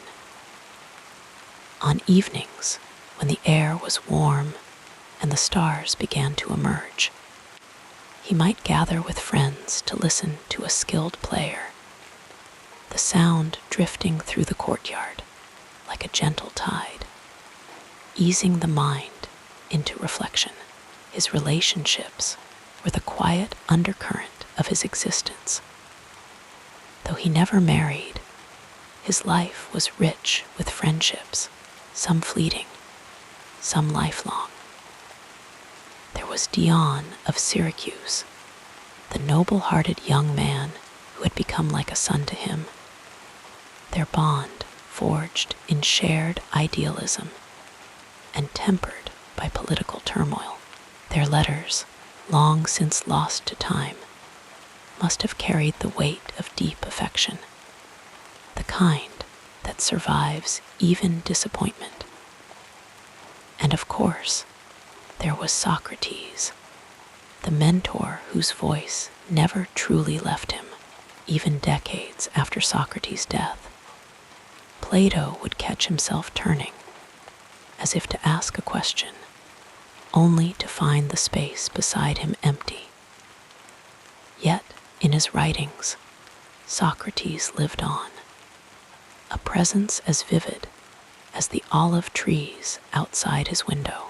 Then there were his students, some brilliant, like Aristotle, who would one day walk his own path, and others whose names have faded into obscurity, but who, in their time, sat with him under the shade of the Academy's colonnades, wrestling with ideas. Teaching was not merely an intellectual exercise for Plato. It was an act of care. He listened as much as he spoke, observing the way a young mind unfolded, like a leaf toward the sun. He knew that wisdom could not be forced, only gently guided. In the afternoons, when the Athenian sun was at its height, he often retreated to the coolness of his library. The room was not large, but it held scrolls from across the known world: Egyptian mathematics, Persian astronomy, the verses of Sappho. He read widely, not just philosophy, but poetry, medicine, even the occasional comedy. Laughter, he believed, was as necessary as reasoning, a reminder that the soul needed lightness as much as depth. Sometimes he would read aloud to himself, the words filling the quiet room, a private performance for an audience of one. As evening approached, he enjoyed the company of close friends over shared meals. These were not the lavish symposia of Athenian aristocracy, where wine flowed freely and rhetoric turned competitive, but quieter gatherings. The food was simple: lentil stew, fresh fish from the Aegean, olives gathered from the groves, and conversation meandered like a slow river. They spoke of art, of dreams, of the small absurdities of life. Plato, for all his depth, had a dry wit, and those who knew him well said his laughter was a rare but genuine sound, like a bell struck softly. He had his superstitions, two small rituals that betrayed the human beneath the philosopher. He would knock on wood to ward off ill fortune, and he carried a smooth stone in his pocket, a gift from a childhood friend, its surface worn by years of absent touching. These little habits were reminders that even the greatest minds are tethered to the earthy, the mundane, the superstitious heart that beats beneath the robes of wisdom. When night fell, he would often walk once more through the academy's grounds. This time, under the silver light of the moon, the cicadas sang, and the scent of jasmine hung in the air. These were the moments when he felt most at peace, when the boundary between thought and the world blurred. He would look up at the stars, tracing the constellations, pondering the order of the cosmos, but also simply marveling at their beauty. Philosophy, after all, began in wonder, not in cold logic, but in the quiet awe of existence. And then, at last, he would return to his bed, a simple wooden frame with a wool-stuffed mattress. Sleep did not always come easily to him. His mind was too alive, too restless. But when it did, it was with the knowledge that the next day would bring more walks, more conversations, more small acts of living for all his grand ideas. His life was made of these quiet, ordinary things. The taste of honey, the sound of a lyre, the rustle of leaves in the wind. And perhaps that is the most comforting thought of all, that even the wisest among us are still human, still bound to the earth, still finding joy in the soft, fleeting moments that make a life. So as you drift toward sleep, imagine Plato in his garden, his fingers brushing the petals of a flower, his gaze lifting to the sky. He, too, knew the weight of thought and the relief of rest. He, too, closed his eyes at night, letting the world fade into dreams, trusting that morning would come again, with its light, its questions, and its quiet, enduring grace, like a gentle river flowing toward the sea. Our story continues with the next meaningful chapter. Plato's days unfolded like the slow, steady turning of the seasons, each one shaped by quiet rhythms and mindful rituals. Early in his life, before the academy, his mornings began with the first light of dawn, when the air was still cool and the world seemed fresh with possibility. He would rise from his bed, a simple affair of woven reeds and linen, and step barefoot onto the cool stone floor of his home in Athens. The first ritual was always the same, washing his face with water from a clay basin, the droplets glistening in the early sun as they traced the lines of his face. He would then dress in a plain white chiton, the fabric light and loose, allowing his body to move freely as he prepared for the day ahead.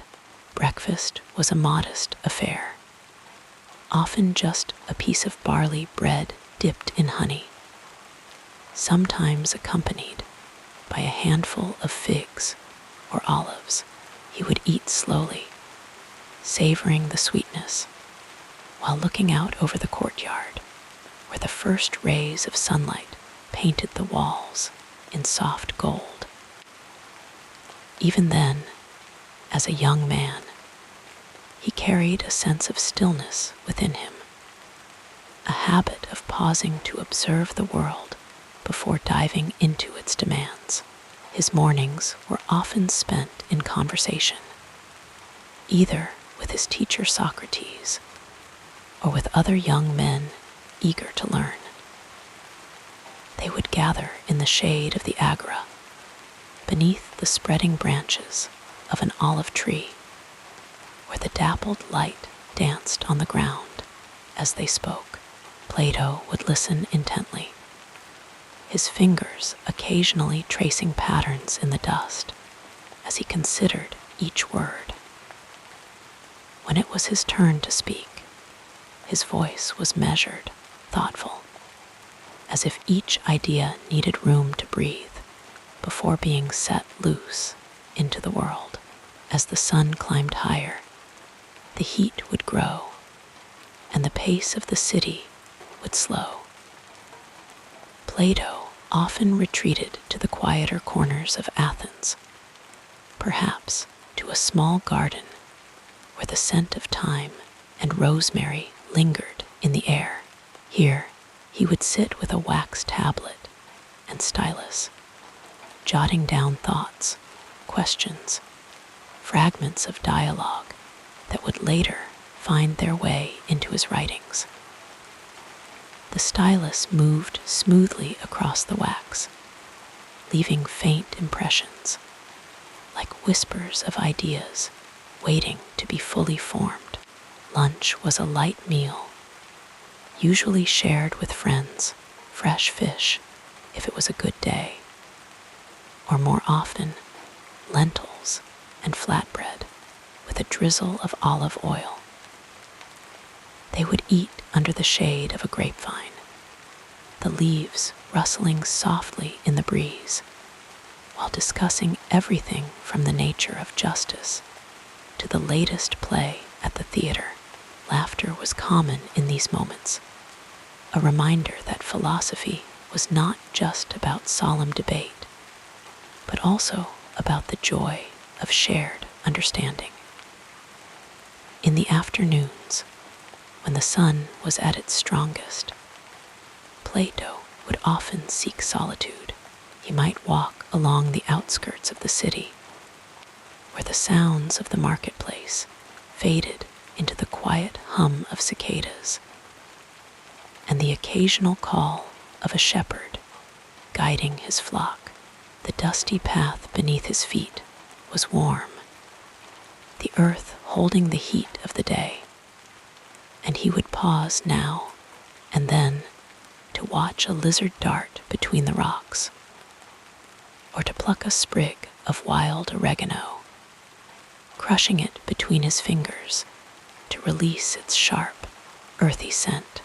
As evening approached, he would return home, where the air inside was cooler, the thick stone walls holding the shadows of the day. If he was writing, he would sit by a small oil lamp, its flame flickering gently as he worked. The light was soft, just enough to see by, and the quiet of the house made it easy to lose himself in thought. Around him, scrolls of papyrus lay half unrolled, their edges worn from frequent handling, the ink on them dark against the pale surface. Dinner was a more substantial meal, often shared with family or close friends. They would recline on couches arranged around a low table, the dishes passed from hand to hand, roasted lamb with garlic and herbs, fresh greens dressed with vinegar, perhaps a dish of yogurt with honey and walnuts to finish. Wine mixed with water was sipped slowly, the conversations meandering from politics to poetry to the latest news from distant cities. The sound of a lyre might drift in from another room, its melodies weaving through the talk like a gentle thread. When the meal was over and the last cups emptied, Plato would step outside once more. Night had fallen, and the stars were beginning to appear, scattered across the sky like grains of salt on dark marble.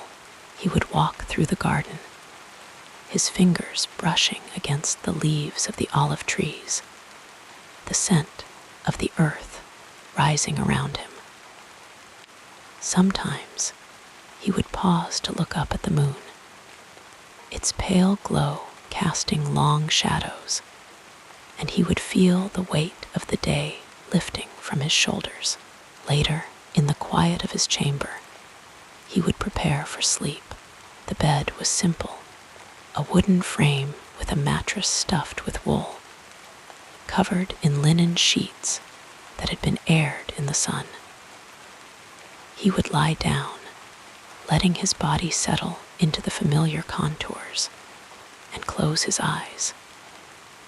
Sleep did not always come quickly. His mind was too full of thoughts, too alive with the day's conversations.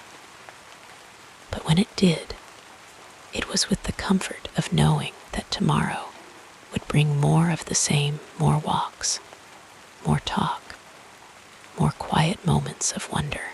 And so, as you imagine Plato's days, his slow, deliberate routines, his love of simple pleasures, his deep appreciation for the world around him, let yourself drift into that same peaceful rhythm. These are the things that made his life, just as they make ours. And in that shared humanity, there is a deep and abiding comfort, a reminder that even the greatest minds found rest in the quiet, ordinary beauty of each passing day. As your thoughts grow quieter, we'll continue our peaceful exploration of this fascinating life. Plato's philosophy was like a slow, winding river flowing with deep currents of thought, bending and turning as it carved its way through the landscape of his mind. From his early days as a student of Socrates to his later years as the founder of the academy, his ideas evolved like the changing seasons, each phase bringing new insights, new questions, and a deeper understanding of the world. His core belief was that truth, beauty, and goodness were not fleeting shadows, but eternal realities, waiting to be discovered by those who sought them with patience and wisdom. As a young man, Plato was shaped by the teachings of Socrates, who wandered the streets of Athens, engaging anyone who would listen in conversation. Socrates did not lecture. He asked questions, gently peeling back layers of assumption until his listeners were forced to confront their own ignorance. This method, the Socratic dialectic, became the foundation of Plato's own approach. He learned that true wisdom began with the humble admission of not knowing. This idea stayed with Plato like a quiet voice in the back of his mind, reminding him that the pursuit of knowledge was a lifelong journey, not a destination. After the death of Socrates, Plato traveled widely, seeking wisdom in distant lands.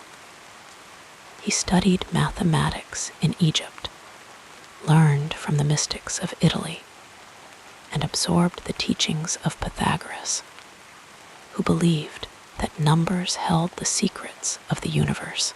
These experiences broadened his perspective, and when he returned to Athens, he carried with him a vision of philosophy as a unifying force, a way to bridge the gap between the material world and the eternal realm of ideas. In his famous allegory of the cave, Plato imagined prisoners chained in a dark cavern, their eyes fixed on a wall where shadows flickered. To them, these shadows were reality, for they had never seen the world outside. But if one were freed and dragged into the sunlight, he would at first be blinded by the brightness. Gradually, his eyes would adjust, and he would see the true forms of things: the trees, the mountains, the sky. This, Plato believed, was the journey of the philosopher: to turn away from illusions and seek the light of truth, no matter how painful the adjustment might be. Plato's worldview was deeply idealistic. He believed that beyond the imperfect, changing world we perceive with our senses, there existed a realm of perfect, unchanging forms. A beautiful flower, for example, was but a shadow of the true form of beauty. A just act was a reflection of the eternal form of justice. These forms were the ultimate reality, and the philosopher's task was to ascend toward them through reason and contemplation. Yet Plato was not merely a dreamer lost in abstract thought. His philosophy had practical implications, especially in his vision of the ideal society. In the Republic asterisk, he imagined a city governed not by the whims of the many, but by philosopher kings, wise rulers who had glimpsed the forms, and could therefore govern with justice and wisdom. He believed that education was the key to this vision, not as mere training for a trade, but as a lifelong cultivation of the soul. His values were rooted in harmony between reason and passion, between the individual and the state, between the physical and the spiritual.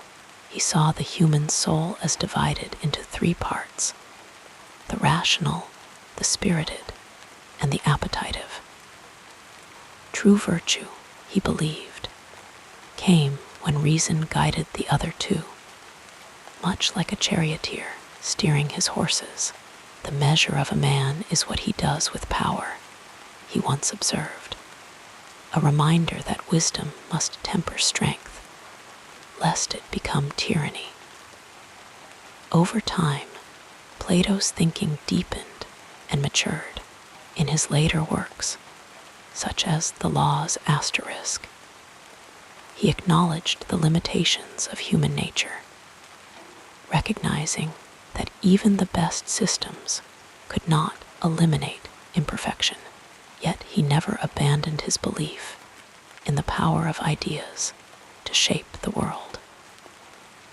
He founded the Academy, a sanctuary for learning where students could engage in dialogue, study mathematics, and train their minds to see beyond appearances. It was here that Aristotle, his most famous pupil, would later walk the same shaded paths, continuing the tradition of questioning and discovery. Plato's personal life was marked by simplicity. He found joy in quiet moments, walking through olive groves, watching the play of light on water, or sitting with friends in thoughtful conversation. He believed that happiness was not found in wealth or power, but in the cultivation of the soul. Even in his final years, Plato remained a seeker. He continued to write, to teach, to question.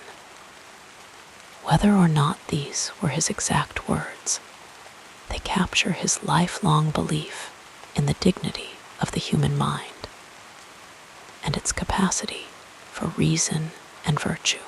As you reflect on Plato's philosophy, let your thoughts drift like leaves on a quiet stream. Imagine him sitting in the shade of an olive tree, his voice calm and measured, inviting you to ponder the deeper questions of life. His words were not meant to rush you toward answers, but to slow you down, to help you see the world with fresh eyes. And in that slowing, in that gentle turning of the mind toward truth, there is a kind of peace, a reminder that wisdom, like sleep, comes not through force, but through surrender to to the quiet rhythms of thought. So let yourself rest in these ideas, as Plato once rested beneath the stars. The forms, the cave, the philosopher king, they are not just abstract concepts, but invitations to a richer, more reflective way of living. And as you drift toward sleep, may you, like Plato, find comfort in the knowledge that the pursuit of wisdom is itself a form of rest, a return to the eternal, the true, the good, with each breath becoming slower and deeper. Let us turn to another aspect of this soothing story. Plato's life, though rich in wisdom and insight, was not without its struggles, like the olive trees that bent under the weight of the wind, but never broke. He too faced seasons of hardship, times when the path to truth seemed obscured, when the world resisted his vision of justice, when even his closest companions faltered. Yet in each moment of difficulty, he found a way to respond with patience, with reflection, and above all, with an unshaken belief in the power of reason to guide him forward. One of the earliest and most profound challenges in Plato's life was the execution of his beloved teacher, Socrates. Imagine the young Plato, barely in his 30s, standing in the crowded Athenian courtroom as the verdict was read. The air was thick with tension, the voices of the accusers sharp and unforgiving. Socrates, the man who had taught him to question everything, to seek truth above all else, was condemned to drink the poison hemlock for corrupting the youth and disrespecting the gods. For Plato, it was a devastating blow, not only the loss of a mentor, but the realization that the city he loved could turn against wisdom itself. In the years that followed, Plato wandered, both physically and in thought. He left Athens, traveling to distant lands, Egypt, Sicily, Italy, seeking knowledge, solace, and perhaps a way to make sense of the injustice he had witnessed. These journeys were not easy. The roads were long, the seas unpredictable, but with each step, he gathered new ideas, new perspectives, allowing his grief to slowly transform into a deeper understanding of the world.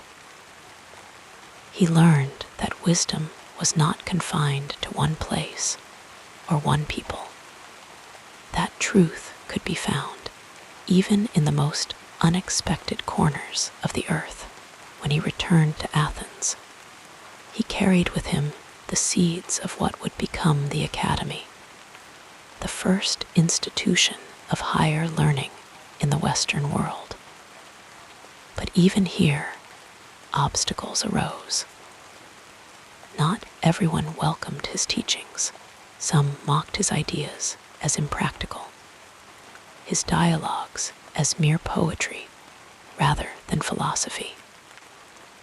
Others saw his belief in eternal forms, perfect, unchanging ideals beyond the material world, as a rejection of the tangible realities of life. Yet Plato did not waver. He responded not with anger, but with more writing, more conversation, more invitations to dialogue. He understood that resistance was simply a sign that deeper questions needed to be asked. Then there were his journeys to Syracuse, a city ruled by the powerful and unpredictable Dionysius the Elder. Plato had hoped to guide the young ruler toward justice, to show him how a philosopher king might govern with wisdom rather than force, but the reality was far from his ideal. The court was a place of intrigue, of shifting alliances, and Dionysius, though initially curious, soon grew impatient with Plato's insistence on virtue over power.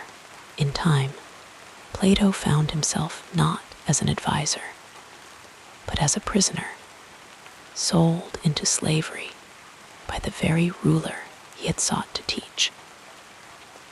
It was a humbling experience, a stark reminder of how far the world could stray from the ideals he held dear. Yet even in this darkest hour, fortune, or perhaps fate, intervened. A friend recognized him in the marketplace, purchased his freedom, and sent him home. Plato might have seen this as a failure, as proof that his dreams of influencing rulers were mere folly, but instead he saw it as a lesson. He realized that true change could not be forced, that wisdom could not be imposed from above. It had to be cultivated slowly through education, through the careful nurturing of young minds.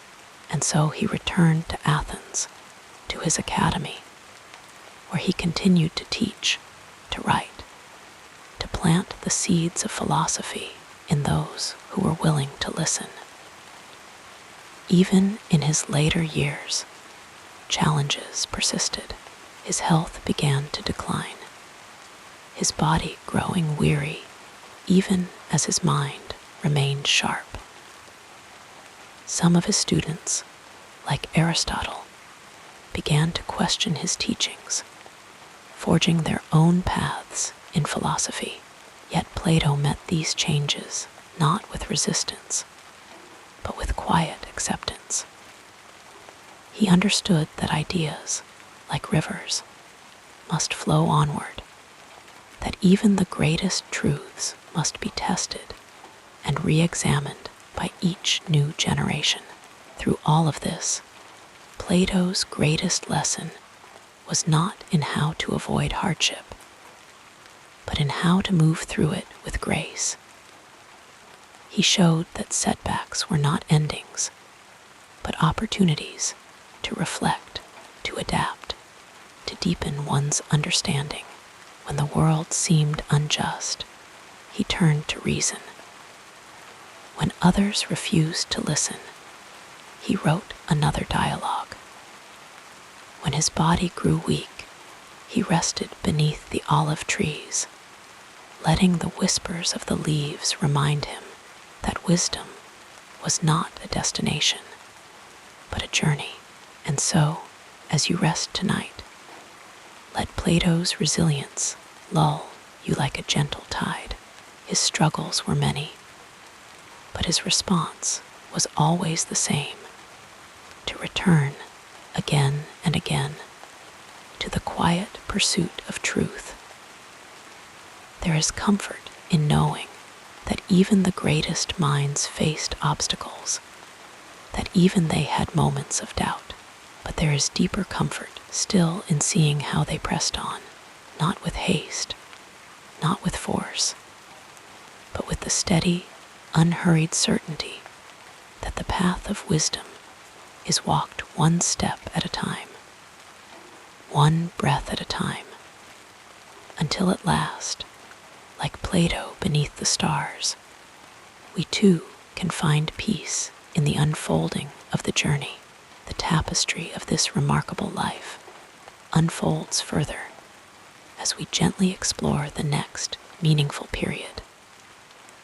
Beneath the grand legacy of Plato, the philosopher who shaped the foundations of Western thought, there existed a quieter, more personal side. A man who found joy in simple things, who wrestled with ordinary struggles, and who, despite his towering intellect, remained deeply human in ways that are often forgotten.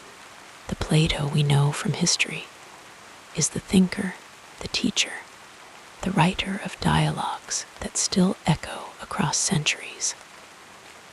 But the Plato who walked the olive groves of Athens, who laughed with friends over shared wine, who paused to watch the sunset paint the Acropolis in gold, that Plato is less often spoken of, though no less worth knowing, long before he became the revered founder of the Academy, before his ideas were etched into the minds of generations.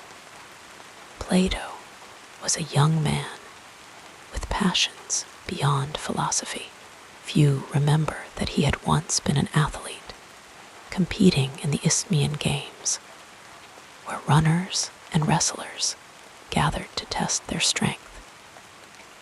He had trained as a youth in the palestra, his body honed for competition, and though his later years would be spent in contemplation rather than exertion, he never lost his appreciation for the harmony of a disciplined body and mind.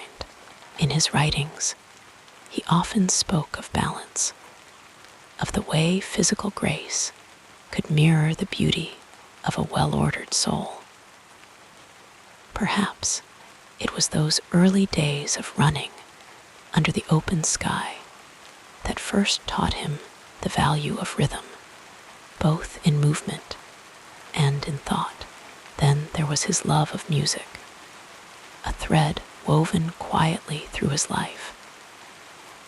Unlike his teacher Socrates, who dismissed the arts as mere imitation, Plato found solace in melodies. He played the lyre, his fingers plucking the strings with the same careful attention he gave to crafting arguments. Some say he even composed hymns, though none survive today. Music, for him, was not just entertainment. It was a reflection of the mathematical order of the universe, the same cosmic harmony he sought to understand through reason. On evenings when the weight of his work grew heavy, he would sit beneath the stars and let the soft notes drift upward, a reminder that even in chaos, there was a hidden symmetry. He was also a man who cherished friendship, not as an abstract ideal, but as a living bond. His dialogues are filled with conversations, debates, yes, but also moments of warmth between characters who were, in many cases, based on real companions. He wrote of laughter shared over wine, of long walks through the gardens where ideas could unfold without urgency. Even in his disputes with students like Aristotle, there was never true bitterness, only the recognition that friendship could endure disagreement. When Aristotle eventually left the academy to pursue his own path, Plato did not resent the departure. Instead, he gave the younger man his blessing, understanding that wisdom could not be contained within a single school of thought. And then there was his unexpected sense of humor. The stern image of Plato as an unyielding idealist belies the playful wit that surfaced in his private moments. In his letters, he occasionally teased his correspondents, and in some of his dialogues, he let irony dance just beneath the surface of lofty discussion. He once joked that if humans were ever to see true justice, they would need to be born as bees, creatures who lived in perfect order without the need for laws. It was a gentle jab at the flaws of human nature, delivered with a smile rather than scorn. Yet for all his brilliance, he was not immune to doubt. Even in his later years, when his name was already revered, he would sometimes pause in the middle of writing, setting aside his stylus to rub his temples had he truly grasped the nature of the forms, those perfect ideals he had spent a lifetime contemplating. Or was he, like all mortals, merely groping in the dark, describing shadows on a cave wall? These were the quiet moments of uncertainty that never made it into the history books. But they were there, shaping him just as much as his triumphs. Perhaps the most surprising contradiction in Plato's life was his relationship with the physical world. The philosopher who spoke of transcending the material realm was also a man who delighted in the scent of rain on warm earth, who savored ripe figs plucked straight from the tree, who could lose himself for hours watching the play of light on the sea. He understood that the path to the eternal did not require rejecting the transient, but rather seeing the divine within it. In his final years, when his body grew frail and walking became difficult, he would often sit by the shore, letting the rhythm of the waves soothe his tired mind. The sea, endless and ever-changing, reminded him that even the most steadfast truths were part of a greater flow. So as you drift toward sleep tonight, let yourself imagine Plato not just as a statue of marble, frozen in intellectual grandeur, but as a man who knew the weight of weariness, the comfort of a shared meal, the quiet joy of a song played softly in the twilight. His legacy is vast, but his humanity is what makes him timeless. And in that humanity, in his contradictions, his small pleasures, his quiet struggles, there is a gentle reminder that wisdom is not found only in books, but in the living of a life with all its imperfect beauty. Let the thought of him, sitting beneath an olive tree, watching the first stars appear, lull you into rest. The greatest of minds, too, knew how to pause, how to breathe, how to simply be, and in that stillness, perhaps, lies the deepest truth of all. As you settle more comfortably, our narrative flows onward like soft moonlight across still waters. Imagine, if you will, the world into which Plato was born, a world where the air hummed with the restless energy of change, where the foundations of thought itself were shifting like sand beneath the feet of great minds. It was the 5th century BCE, a time when the city of Athens stood at the heart of a cultural blossoming, so profound that its echoes would ripple through millennia. The streets where Plato would one day walk were already alive with debate, with the clatter of sandals on stone, the murmur of voices in the agora, the scent of olive oil, and burning incense drifting through the warm Mediterranean air. This was a world in flux, where the old certainties of myth and tradition were giving way to something new, something daring the birth of philosophy itself. Athens, in those days, was a city both radiant and troubled. It had emerged victorious from the Persian Wars, its navy and democracy the pride of its people. The Acropolis, still bearing the scars of conflict, was being rebuilt in gleaming marble, a testament to human ambition and devotion to the gods. Yet beneath this golden surface ran deep currents of tension, political rivalries, the ever-present shadow of war with Sparta, the restless questioning of young men who no longer accepted the answers of their fathers. It was into this world of contradictions that Plato was born around 428 BCE, into an aristocratic family with ties to the old order, yet destined to become one of the great disruptors of human thought. The Athens of Plato's youth was a city intoxicated by words. In the open-air courts and assembly, rhetoric was power, and the ability to persuade could shape the fate of nations. The sophists, wandering teachers who claimed to teach virtue and success, charged hefty fees for their lessons in argumentation.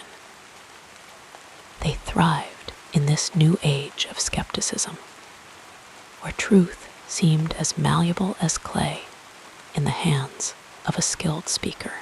But there was one man who stood apart from this tide of relativism: Socrates, a stonemason by trade, who wandered the marketplace not to teach for profit, but to question, to unsettle, to peel back the layers of assumed knowledge until his interlocutors stood blinking in the light of their own ignorance. It was this man, with his bare feet and probing questions, who would alter the course of Plato's life forever. The Peloponnesian War raged throughout much of Plato's early adulthood, a grim backdrop to his intellectual awakening. Athens, once the undisputed leader of the Greek world, found itself locked in a brutal struggle with Sparta, a war that would last nearly 30 years and leave both cities exhausted. The plague swept through Athens' crowded streets, claiming Pericles, its great statesman, and countless others. The democracy, once a source of pride, grew volatile, its decisions swayed by passion rather than reason. Plato, who had once dreamed of a political career, grew disillusioned, especially after the trial and execution of Socrates in 399 BCE, an event that would haunt him for the rest of his days. The city that had prided itself on wisdom had condemned its wisest man, and in that act, Plato saw the dangers of unchecked democracy, of a society unmoored from truth.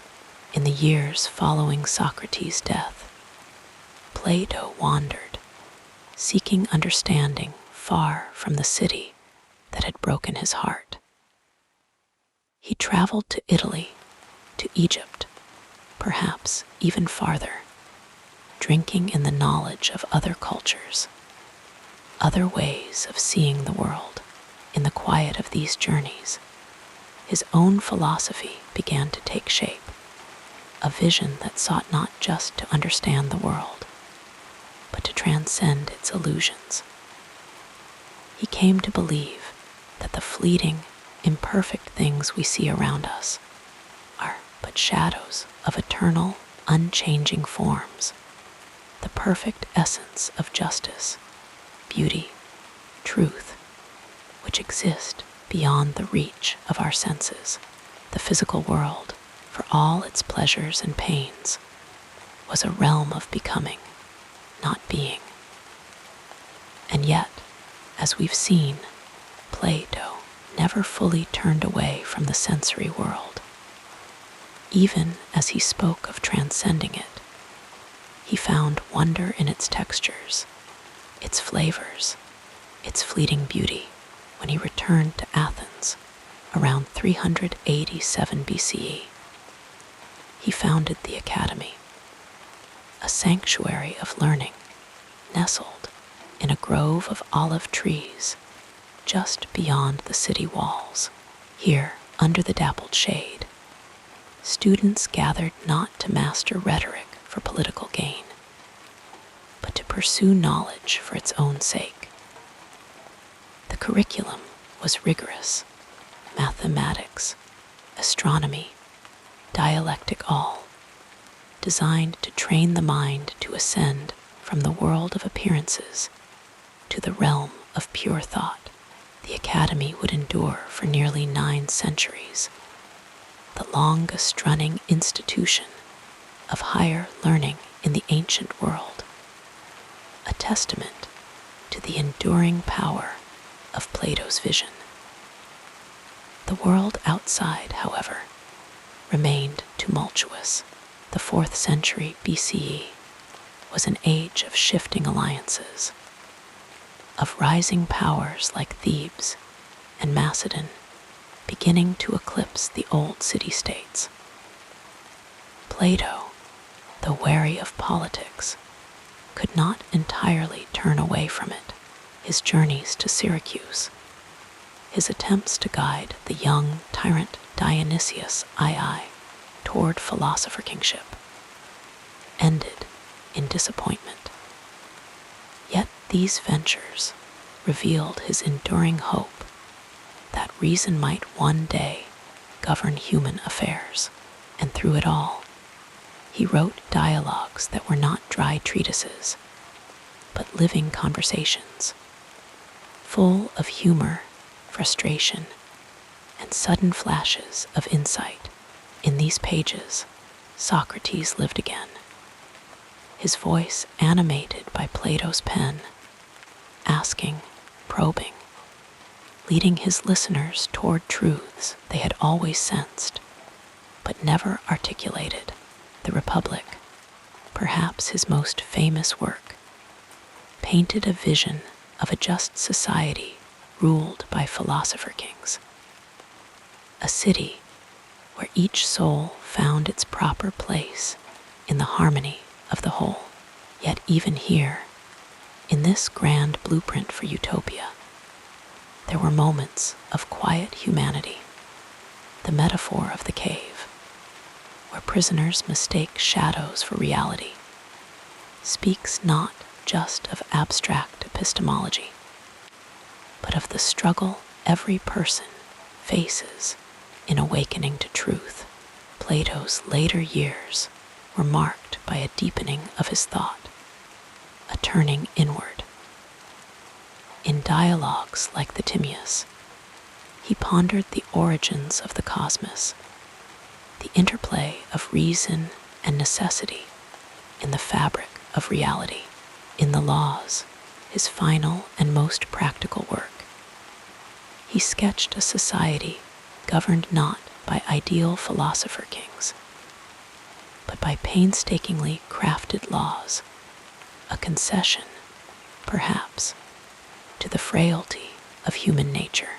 And always there was the sea, the olive groves, the simple rituals of daily life that anchored him even as his mind soared among the stars.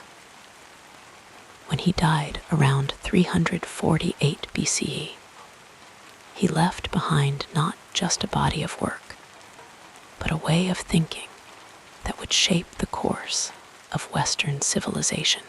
His student Aristotle would go on to found his own school, the Lyceum, and though their philosophies diverged, the teacher's influence was indelible. Centuries later, in the hushed libraries of Alexandria, in the lecture halls of medieval monasteries, in the quiet studies of Renaissance humanists, Plato's voice would still be heard, still asking, still guiding. And so, as you drift toward sleep, let the weight of these centuries settle softly around you. The wars have faded, the cities have crumbled, the voices in the agora are long silent. But The questions remain: what is justice? What is beauty? How ought we to live? These are the gifts Plato left us, not answers carved in stone, but a lifelong conversation, a shared journey toward understanding. The world he inhabited was as flawed and fragile as our own. Yet, in its imperfections, he found glimpses of the eternal, and in that paradox, the transient revealing the timeless, there is a comfort, a reminder that even in our restless age, the pursuit of wisdom is not a distant ideal, but a path we walk each day, one quiet thought at a time. Let the rhythm of these words, like the lapping of waves on a shore long ago, carry you into rest. The questions will wait for morning. For now, there is only the quiet, the dark, the gentle certainty that some truths, like the stars Plato once gazed upon, are always there, waiting for us to look up and see. Let the rhythm of these words carry you further into relaxation as we continue our peaceful journey. Plato's influence is like a quiet river, flowing unseen beneath the surface of centuries, nourishing the roots of thought long after his voice fell silent.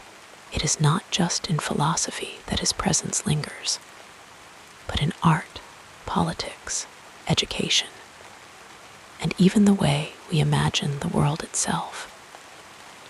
His ideas were not locked away in dusty scrolls, but became the very air that thinkers breathed, shaping minds and movements in ways both subtle and profound. Picture for a moment the early Christian scholars huddled in candlelit monasteries, their hands tracing the words of Plato as if they were sacred texts. To them, his vision of a higher, immaterial reality resonated with their own faith, a world beyond the senses, where truth was eternal and unchanging. Augustine, one of the great theologians of the Church, would weave Plato's ideas into his own, finding in them a bridge between reason and revelation. The notion of the soul's ascent toward the divine, the idea that true knowledge was a kind of remembrance. These were not just philosophical musings, but guiding lights for an entire civilization. And then came the Renaissance, when the world awoke from what some called a long slumber, though Plato had never truly been forgotten.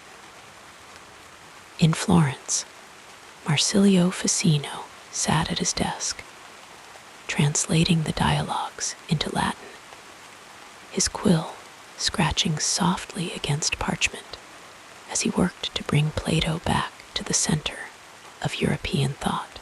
Artists like Botticelli and Michelangelo would absorb these ideas, painting not just the physical world, but the ideal forms behind it, the perfect beauty that Plato had spoken of, hidden in the shadows of the material. Even now, when we look at the graceful curves of a Renaissance Madonna or the harmonious proportions of a classical building, we are glimpsing, however faintly, the world as Plato imagined it, but his reach extended far beyond the cloisters and studios of the past. In the quiet halls of universities, his method of inquiry, the slow, patient unraveling of truth through dialogue, became the model for education itself. The Socratic method, named after his beloved teacher, is still used today, a gentle but relentless probing of assumptions, a way of thinking that does not rush to answers, but lingers in the space between question and understanding. And then there is politics, where Plato's shadow stretches long and deep. His republic, that grand vision of a society ruled by philosopher kings, has been both a beacon and a warning. Some have taken it as a blueprint for utopia, others as a cautionary tale about the dangers of idealism untempered by reality. Yet even in its flaws, it challenges us to ask what justice truly means, what it would look like if those who governed were not driven by power, but by wisdom. These questions have never left us. They echo in the speeches of reformers, in the debates of lawmakers, in the quiet moments when we wonder how the world might be made better. Science, too, bears his imprint, though it may seem an unlikely connection. Plato believed that the universe was governed by mathematical order, a harmony of numbers and ratios that the mind could uncover. Centuries later, Galileo would declare that the book of nature was written in the language of mathematics, and Kepler would search for the music of the spheres, both unknowingly following a path Plato had laid long before. Even the modern quest for a theory of everything, a single elegant equation to explain the cosmos, carries a whisper of his belief in a unifying truth behind the chaos of appearances. And what of the arts? Writers and poets have returned to Plato again and again, drawn to his myths, his allegories, his vision of love as a force that lifts the soul toward the eternal. The image of the cave, where prisoners mistake shadows for reality, has become a part of our shared imagination, a metaphor for ignorance and enlightenment that transcends time. When we speak of platonic love, of ideals that inspire us beyond mere desire, we are speaking his language without even realizing it. Yet, perhaps the most remarkable thing about Plato's legacy is how it has adapted, how it has been reborn in every age. The Romantics saw in him a kindred spirit, a dreamer who valued intuition and beauty above cold rationality. The existentialists, though they rejected his fixed truths, still wrestled with the questions he had posed, even in the digital age, where reality seems more fragmented than ever. His ideas persist, reminders that behind the noise and haste, there may still be patterns, meanings, a deeper order waiting to be found. And so, as you drift toward sleep, let the weight of this legacy settle softly around you. It is not a heavy thing, but a quiet presence, like the moonlight filtering through ancient columns. The words may fade, the debates may shift, but the questions remain timeless, patient, waiting for each new generation to take them up again. There is comfort in this continuity, in knowing that the search for truth is not yours alone, but part of a conversation that has been unfolding for millennia. Close your eyes now and let the current of thought carry you. The dialogues will wait, the ideas will keep. For now, there is only rest and the gentle certainty that somewhere in the quiet of the night, the old questions still breathe, still live, still call us toward understanding. With the gentleness of falling snow, we transition now to another meaningful chapter in this life story. Plato's life, like his philosophy, is full of quiet mysteries and moments that shimmer just beneath the surface of history. Some of the most revealing stories about him are not grand events, but small, almost forgotten episodes that offer glimpses into the man behind the ideas. Let these stories drift over you like the soft murmur of waves against the shore, each one a gentle ripple in the vast sea of his legacy. There is a tale passed down through fragments of ancient texts that Plato was not always the serene philosopher we imagine. In his youth, he was an athlete, a wrestler, strong and competitive. Some say he even competed in the Isthmian Games, a festival as prestigious as the Olympics. The name Plato itself may have been a nickname, meaning broad, perhaps given to him for his sturdy frame or the width of his shoulders.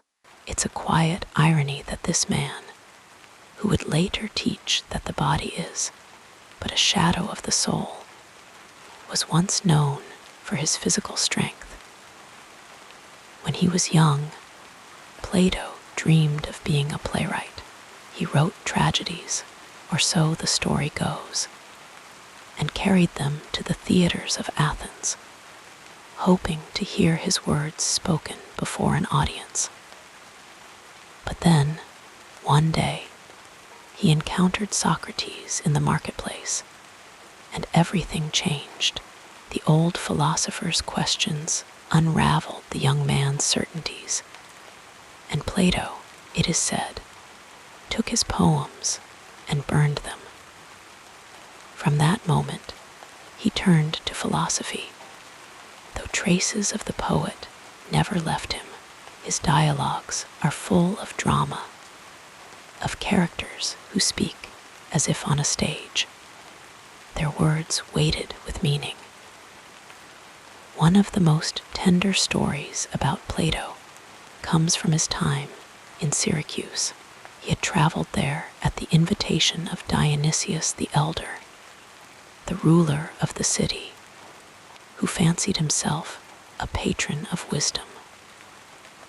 But philosophers and tyrants rarely mix well, and Plato's stay ended badly. He was accused of treason, sold into slavery, and only by chance was recognized and ransomed by friends. Yet even in this dark moment, there is a small, luminous detail. The man who bought him, Anaxagoras, refused to take payment for Plato's freedom, saying that such a mind should never be owned. It was an act of grace, a reminder that even in a world of power and cruelty, kindness could still flicker like a candle in the wind.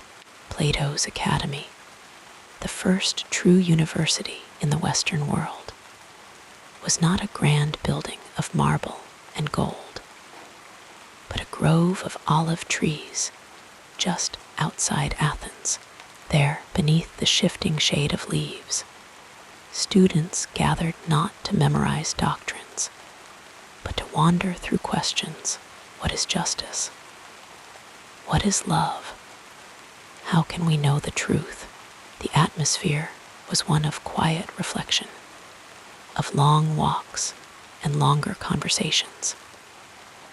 It is said that above the entrance, Plato had inscribed the words, "Let no one ignorant of geometry enter here," not because he valued mathematics above all else, but because geometry, with its perfect, invisible forms, was the closest thing to the eternal truths he sought. There was a student in the academy who struggled with Plato's ideas, who found the notion of perfect forms, the abstract, unchanging essences behind all things too difficult to grasp. One day, Plato took him by the hand and led him into the sunlight. He pointed to the shadows on the ground, then to the objects casting them, and finally to the sun itself. The shadows are what we see, he said. The objects are what we can touch. The student stood silent for a long moment, and then, it is said, he understood. Plato was not always the wise old teacher we picture. He had his doubts, his moments of weariness. In one of his letters, he confessed that he had grown tired of human folly, that he wished to withdraw from the world entirely. But then, he wrote, he remembered that philosophy was not for the few, but for all who were willing to listen, and so he kept teaching, kept writing, even when the work seemed endless. His death was as quiet as his life had been full. He passed away in his sleep at the age of 80, some say with a scroll still in his hands. Some find these words troubling, out of step with the universal ideals he championed. But perhaps they are just the final murmurings of a man who, like all of us, was shaped by his time, even as he reached beyond it. And now, as these stories settle around you like the evening mist, you might wonder, what endures? The answers Plato sought are still unfolding, still shifting like sand beneath the tide, but the questions remain patient, persistent, as constant as the stars. Let them lull you now, these ancient echoes, as sleep draws near.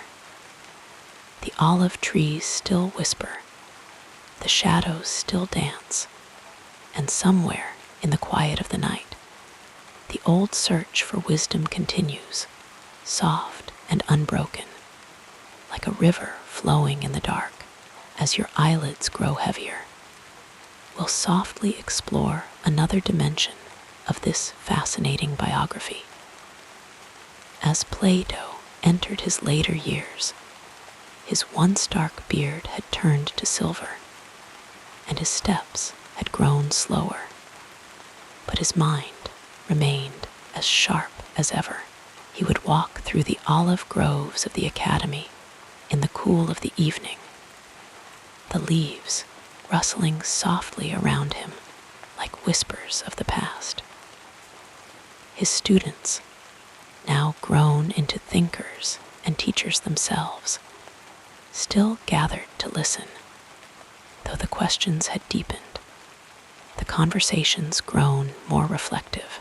There was no haste in these discussions, only the slow unfurling of thought, like petals opening to the sun.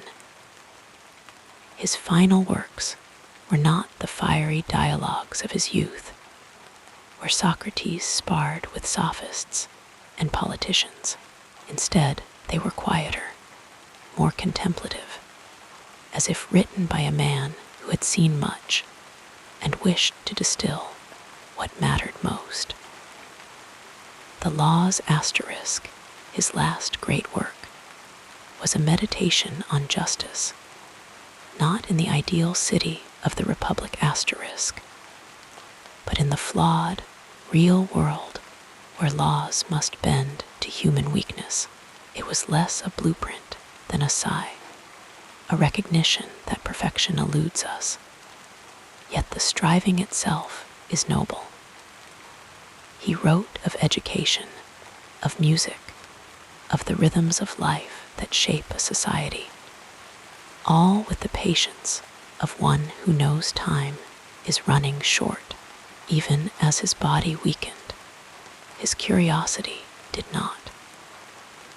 He would sit for hours in the sunlit courtyards of the academy, watching the play of light on the marble, listening to the distant murmur of students debating. Sometimes he would close his eyes and remember his own teacher, Socrates, the man who had set him on this path so many years ago. He could still hear that voice, questioning, relentless, yet always with a hint of laughter beneath the seriousness. Socrates had drunk the hemlock, but his questions lived on in Plato's mind, in the dialogues that had carried them forward. And though Plato had once dreamed of shaping kings, of guiding rulers toward wisdom, he had come to see that true influence was slower, quieter. His students had scattered across the Greek world, carrying his ideas like seeds on the wind. Some became advisors, some founded their own schools, and others simply lived with the questions he had given them, turning them over in the quiet of their own hearts. The academy itself, that shaded grove of learning, would endure for centuries, a haven for those who sought to understand the world not through force, but through thought. His legacy was not in statues or grand monuments, though Athens would later honor him as one of her greatest sons. It was in the way his words lingered, like the scent of herbs after rain. Philosophers who came after him, Aristotle, Plotinus, Augustine, would wrestle with his ideas, sometimes embracing them, sometimes pushing against them, but always returning to them as to a deep well. His vision of a realm beyond the senses, where truth and beauty exist in perfect forms, would echo through the ages, shaping art, science, and faith in ways he could never have imagined. In his final days, he rarely spoke of greatness or fame. Instead, he spoke of small things, the way the light fell across the courtyard in the late afternoon, the sound of cicadas in the summer heat. He had spent a lifetime chasing the eternal, but now, as the shadows lengthened, he seemed to find a quiet joy in the fleeting, the ordinary. Perhaps this, too, was wisdom, to see the divine not only in the abstract, but in the warmth of the sun, the laughter of friends, the stillness of an evening breeze. When he died, the stories say his students buried him near the academy, in a place where the olive trees grew thick and the earth was soft. They did not raise a grand tomb, for he had never sought such things. Instead, they honored him in the way he would have wished, by keeping the conversations alive, by asking the questions that have no easy answers, by remembering that philosophy is not just for the wise, but for anyone willing to pause, to wonder, to listen. And so his voice did not fade, but blended into the great murmur of human thought, like a stream joining a river. His words traveled across seas and centuries, finding their way into monasteries and universities, into the quiet moments when a person stops to ask, what is justice? What is love? What does it mean to live well? These questions, so simple and so vast, are his true monument, built not of stone, but of the restless, hopeful human mind.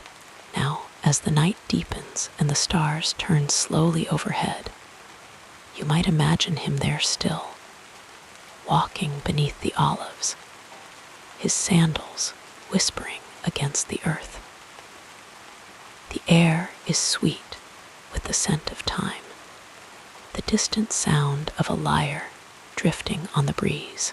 He pauses, looks up at the sky, and smiles, not because he has found all the answers, but because the search itself is beautiful. And in that moment, you too might feel it, the quiet, abiding presence of an old teacher, still guiding, still asking, still inviting you to wonder. Let that thought drift with you now, soft as a breath, as sleep draws near. The questions remain, as they always have, patient and unchanging, like the stars above the academy, and somewhere, in the hush of the night, the olive leaves still tremble with the echoes of a voice that never truly fades.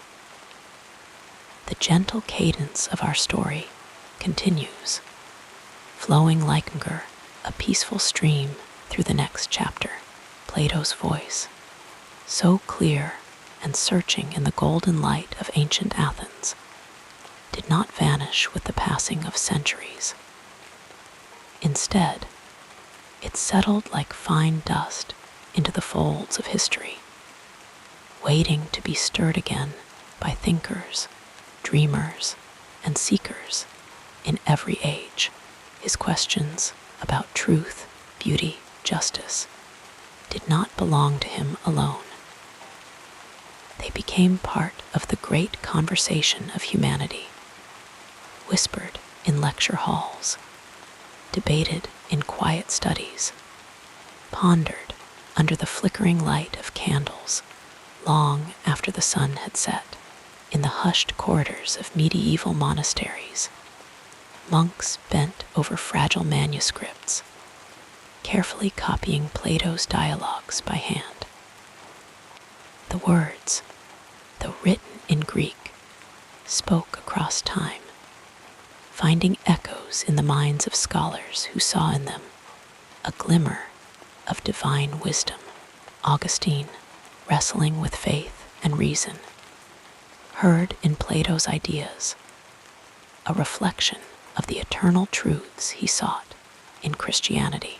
The world of forms, those perfect, unchanging essences beyond the shifting shadows of earth, seemed to Augustine like the mind of God, a realm where all things were whole and complete. And so, even as empires rose and fell, Plato's thought endured, a quiet undercurrent beneath the noise of history. When the Renaissance dawned, bringing with it a renewed hunger for the wisdom of the ancients, Plato's voice rose again, clearer than ever. In Florence, the scholar Marsilio Ficino gathered a circle of poets, philosophers, and artists, reading aloud from Plato's works by the light of oil lamps. They saw in his dialogues not just philosophy, but a kind of sacred poetry, a guide to living with beauty and depth. The painter Botticelli, listening to these readings, let Plato's vision of ideal forms shape his art, his figures, so graceful and ethereal, seemed to step from another world, a world where beauty was not fleeting, but eternal. And then there was Galileo, gazing through his telescope at the heavens, seeing in the perfect motion of the planets a mathematical harmony that Plato had imagined long ago. The universe, Plato had suggested, was not chaos, but order, not random, but ruled by reason. Galileo, though he would challenge Aristotle's physics, found himself returning again and again to Plato's vision of a cosmos governed by number and proportion. Even Isaac Newton, centuries later, would trace his own discoveries back to this ancient intuition that the world was made not of blind chance, but of laws waiting to be discovered. But Plato's influence did not rest only in the halls of science or the quiet studies of scholars. It flowed into the very way people thought about society, about how to live together in justice and harmony. Rousseau, centuries later, would argue that society had corrupted humanity's natural goodness, an idea that echoed Plato's belief that the soul, if unspoiled, yearned for truth.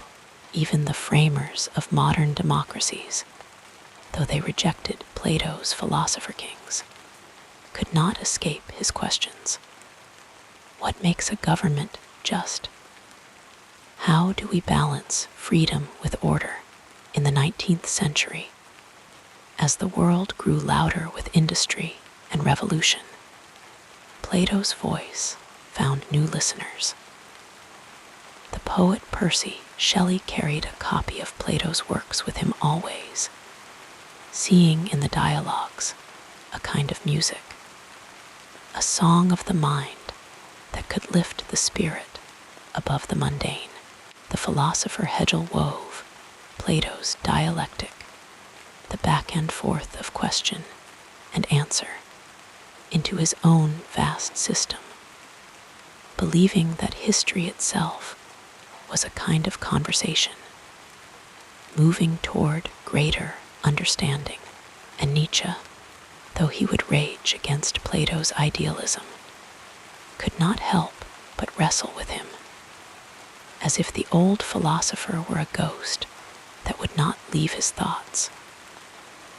Even now, in our own time, Plato's questions linger, as persistent as the murmur of leaves in the wind when we debate the nature of reality, whether the world we see is all there is, or whether something deeper lies beneath. We walk paths he first traced. When psychologists explore the idea that our perceptions are shaped by unconscious forms, they touch upon his allegory of the cave. When mathematicians speak of numbers as eternal truths existing beyond time, they are, in a way, standing in the Academy's garden once more. And in quieter moments, when a student sits alone with a book, or a traveler pauses to watch the sunset, Plato's voice can still be heard, not as a command, but as an invitation to wonder, to question, to seek. His legacy is not in statues or monuments, but in the unbroken thread of thought that connects us across millennia. He did not give answers so much as he gave courage, the courage to ask, to doubt, to imagine a world more just, more beautiful, more true than the one we see. So as the night grows deeper, and the stars above seem to shine with that same quiet light that once guided Plato's steps, you might feel it, the gentle pull of an old conversation, one that began long before you and will continue long after. There is comfort in this, in knowing that the search for wisdom is never solitary, that others have walked this path before, leaving footprints in the dust for you to follow. And perhaps, just before sleep takes you, you will hear it, the faintest whisper of olive leaves, rustling in an ancient grove, carrying with them the echo of a question, a laugh, a voice that still asks, still wonders, still invites you to join the great and endless dialogue of the human mind. Wrapped in the comfort of these words, we'll drift together into the next part of this soothing biography. In the quiet hush of night, when the world slows and thoughts grow softer, it's easy to imagine Plato as a figure carved in marble, serene, unchanging, his ideas as fixed and perfect as the forms he once described. But the truth, like all things worth knowing, is far more intricate. Over centuries, his story has been smoothed by retelling, his philosophy simplified into neat phrases, his life romanticized into legend. And yet, beneath these layers of myth, there remains a man who asked questions more often than he gave answers, who wandered the dusty paths of Athens not as a solitary sage, but as a thinker deeply entangled in the messy, vibrant life of his city. One of the most persistent misconceptions is that Plato's philosophy was a rigid system, a set of doctrines to be memorized rather than a living conversation. In classrooms and popular accounts, his ideas are often reduced to sound bites: the allegory of the cave, the theory of forms, the philosopher king. But Plato himself never wrote a single treatise laying out his beliefs as if they were commandments. Instead, he chose dialogue, a form that breathes with uncertainty, where characters question, contradict, and sometimes leave the most important matters unresolved. Socrates, his beloved teacher, and the voice of so many of his works, famously claimed to know nothing at all. To turn Plato's writings into a fixed doctrine is to miss their very spirit, an invitation to think, not to obey. Another common oversimplification is the portrayal of Plato as a detached idealist, lost in lofty abstractions, indifferent to the imperfections of the real world. It's true that he spoke of perfect forms, the eternal, unchanging essences of things, but he was also a man who tried and failed to shape reality through action. His journeys to Syracuse, where he sought to tutor a young tyrant in the ways of philosophy, ended in disappointment and even danger.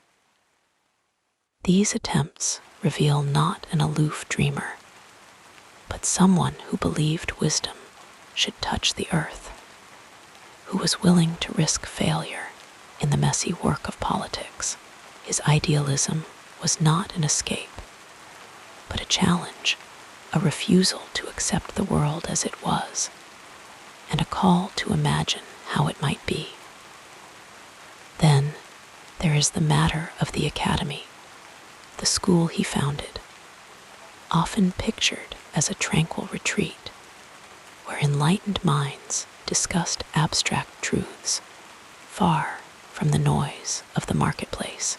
In truth, it was a place of vigorous debate, where mathematics and astronomy were studied alongside ethics and politics, where students were trained not just to contemplate beauty, but to engage with the practical problems of their time. The academy was not an ivory tower, but a workshop of thought, where the boundaries between disciplines had not yet hardened, and where questioning was the highest form of learning. Perhaps the most tender of all misconceptions is the image of Plato as a solitary genius, spinning his philosophy out of pure reason, untouched by the people and passions of his life. But his writings are filled with love for Socrates, whose death left a wound that never fully healed, for his friends and students, whose voices animate his dialogues, for the city of Athens, even when it disappointed him. His work was not born in isolation, but in the fertile soil of relationships, in the laughter and grief of a life fully lived. To forget this is to lose the warmth in his words, the humanity behind the ideas. And then there are the distortions that come from reading him through the lens of later centuries, when his words were borrowed, reinterpreted, sometimes twisted to serve causes he could never have imagined. The Plato celebrated by Renaissance thinkers was not quite the Plato of ancient Athens. The Plato invoked by modern philosophers carries echoes of their own preoccupations. Even the term Platonism would have puzzled him, for he was not building an ism, but asking questions that still ripple outward, touching each new generation in different ways. In the quiet of night, when the mind loosens its grip on certainty, it becomes easier to see Plato not as a monument, but as a companion in thought. His dialogues do not demand agreement, but rather create a space where the reader is invited to sit beside him, to weigh each argument, to feel the tension between ideas. He did not claim to have the final word, only the next question. And this may be the most overlooked truth of all, that his greatest gift was not a set of answers, but a way of thinking, a habit of mind that finds wonder in the ordinary, that sees the eternal in the fleeting. So as sleep draws near, and the boundaries between past and present soften, it's worth remembering that Plato's story, like all great stories, is not a single thread, but a tapestry woven with light and shadow. The myths that surround him are not merely errors to be corrected, but part of the long conversation he began, a conversation that continues in every curious mind, in every moment of quiet reflection. And if we listen closely, beneath the layers of time and interpretation, we might still hear his voice, not as an authority, but as a fellow traveler, walking beside us in the dark, asking, always asking, what it means to seek the truth.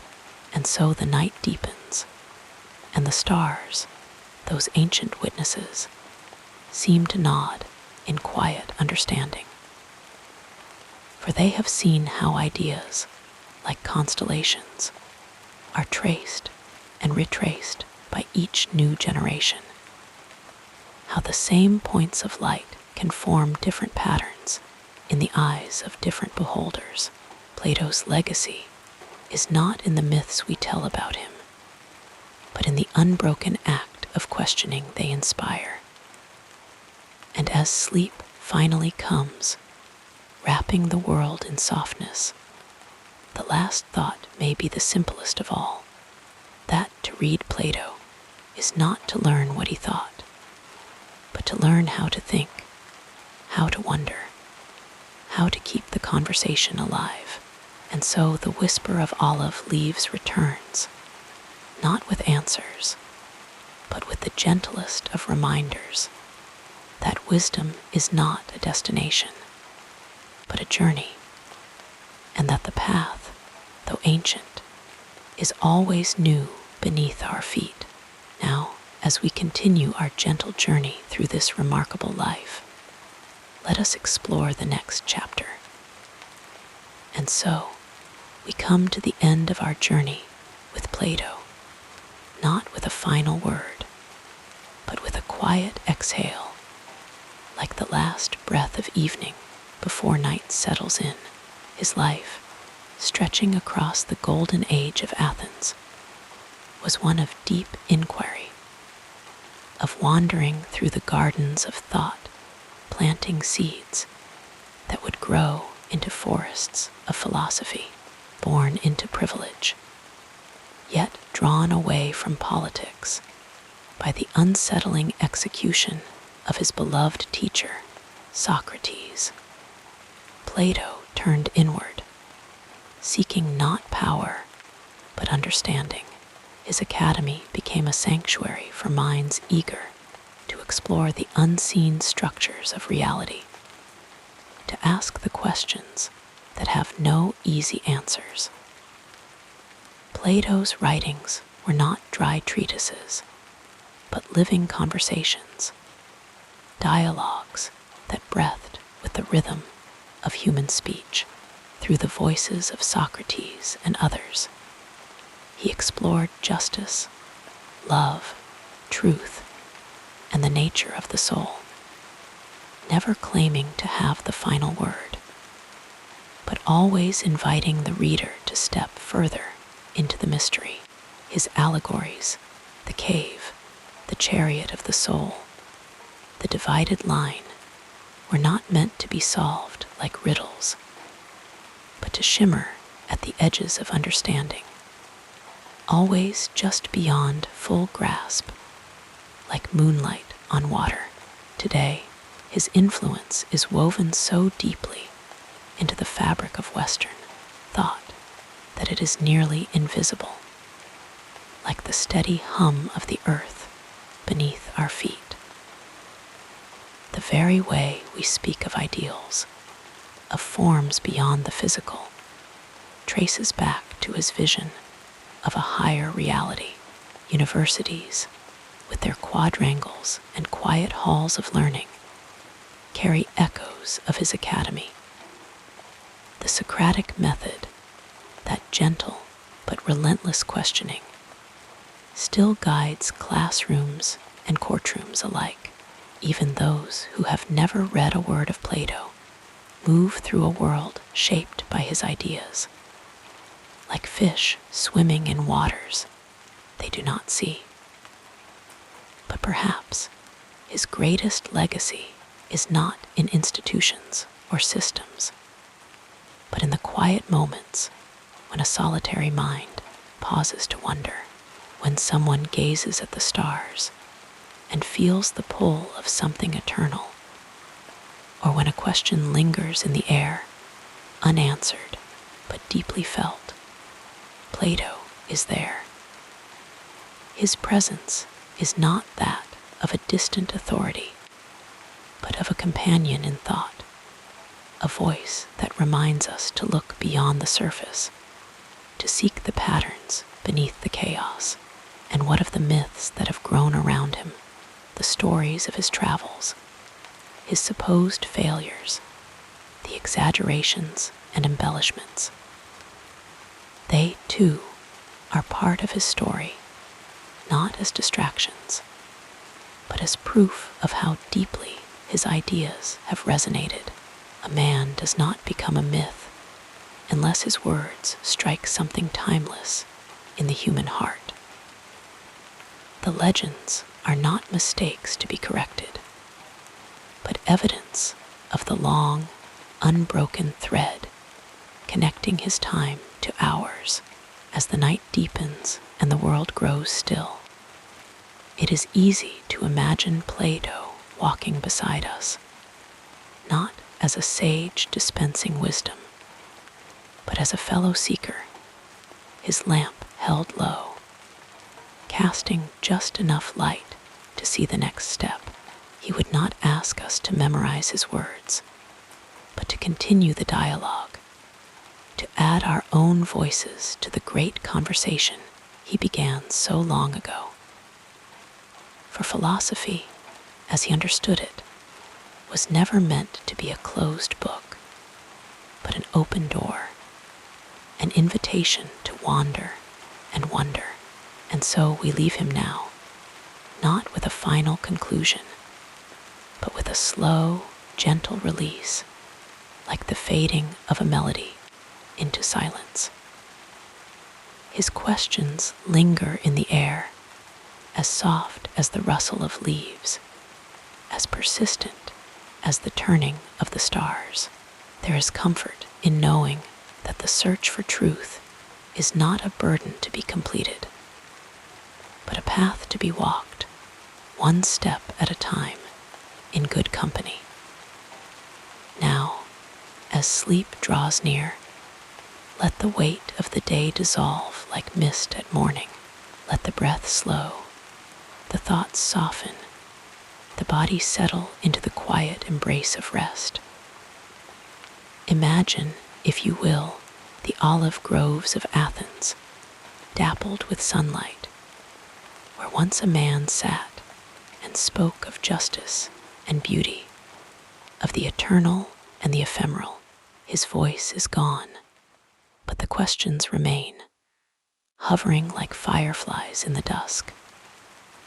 And so, dear listener, as the stars keep their silent watch and the night wraps itself around you, may you drift into dreams where ideas dance like shadows on the wall of a cave, where every question is an opening, not a burden.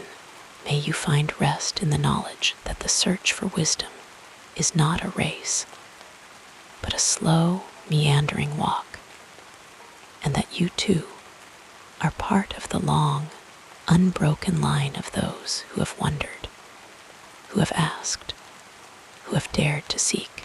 Sleep now, and may your dreams be as deep and peaceful as the sea that carried Plato to Sicily, as vast and open as the sky that witnessed his thoughts. The conversation does not end here. It only pauses, waiting for you to return, refreshed, when the new day dawns. Good night and sweet dreams.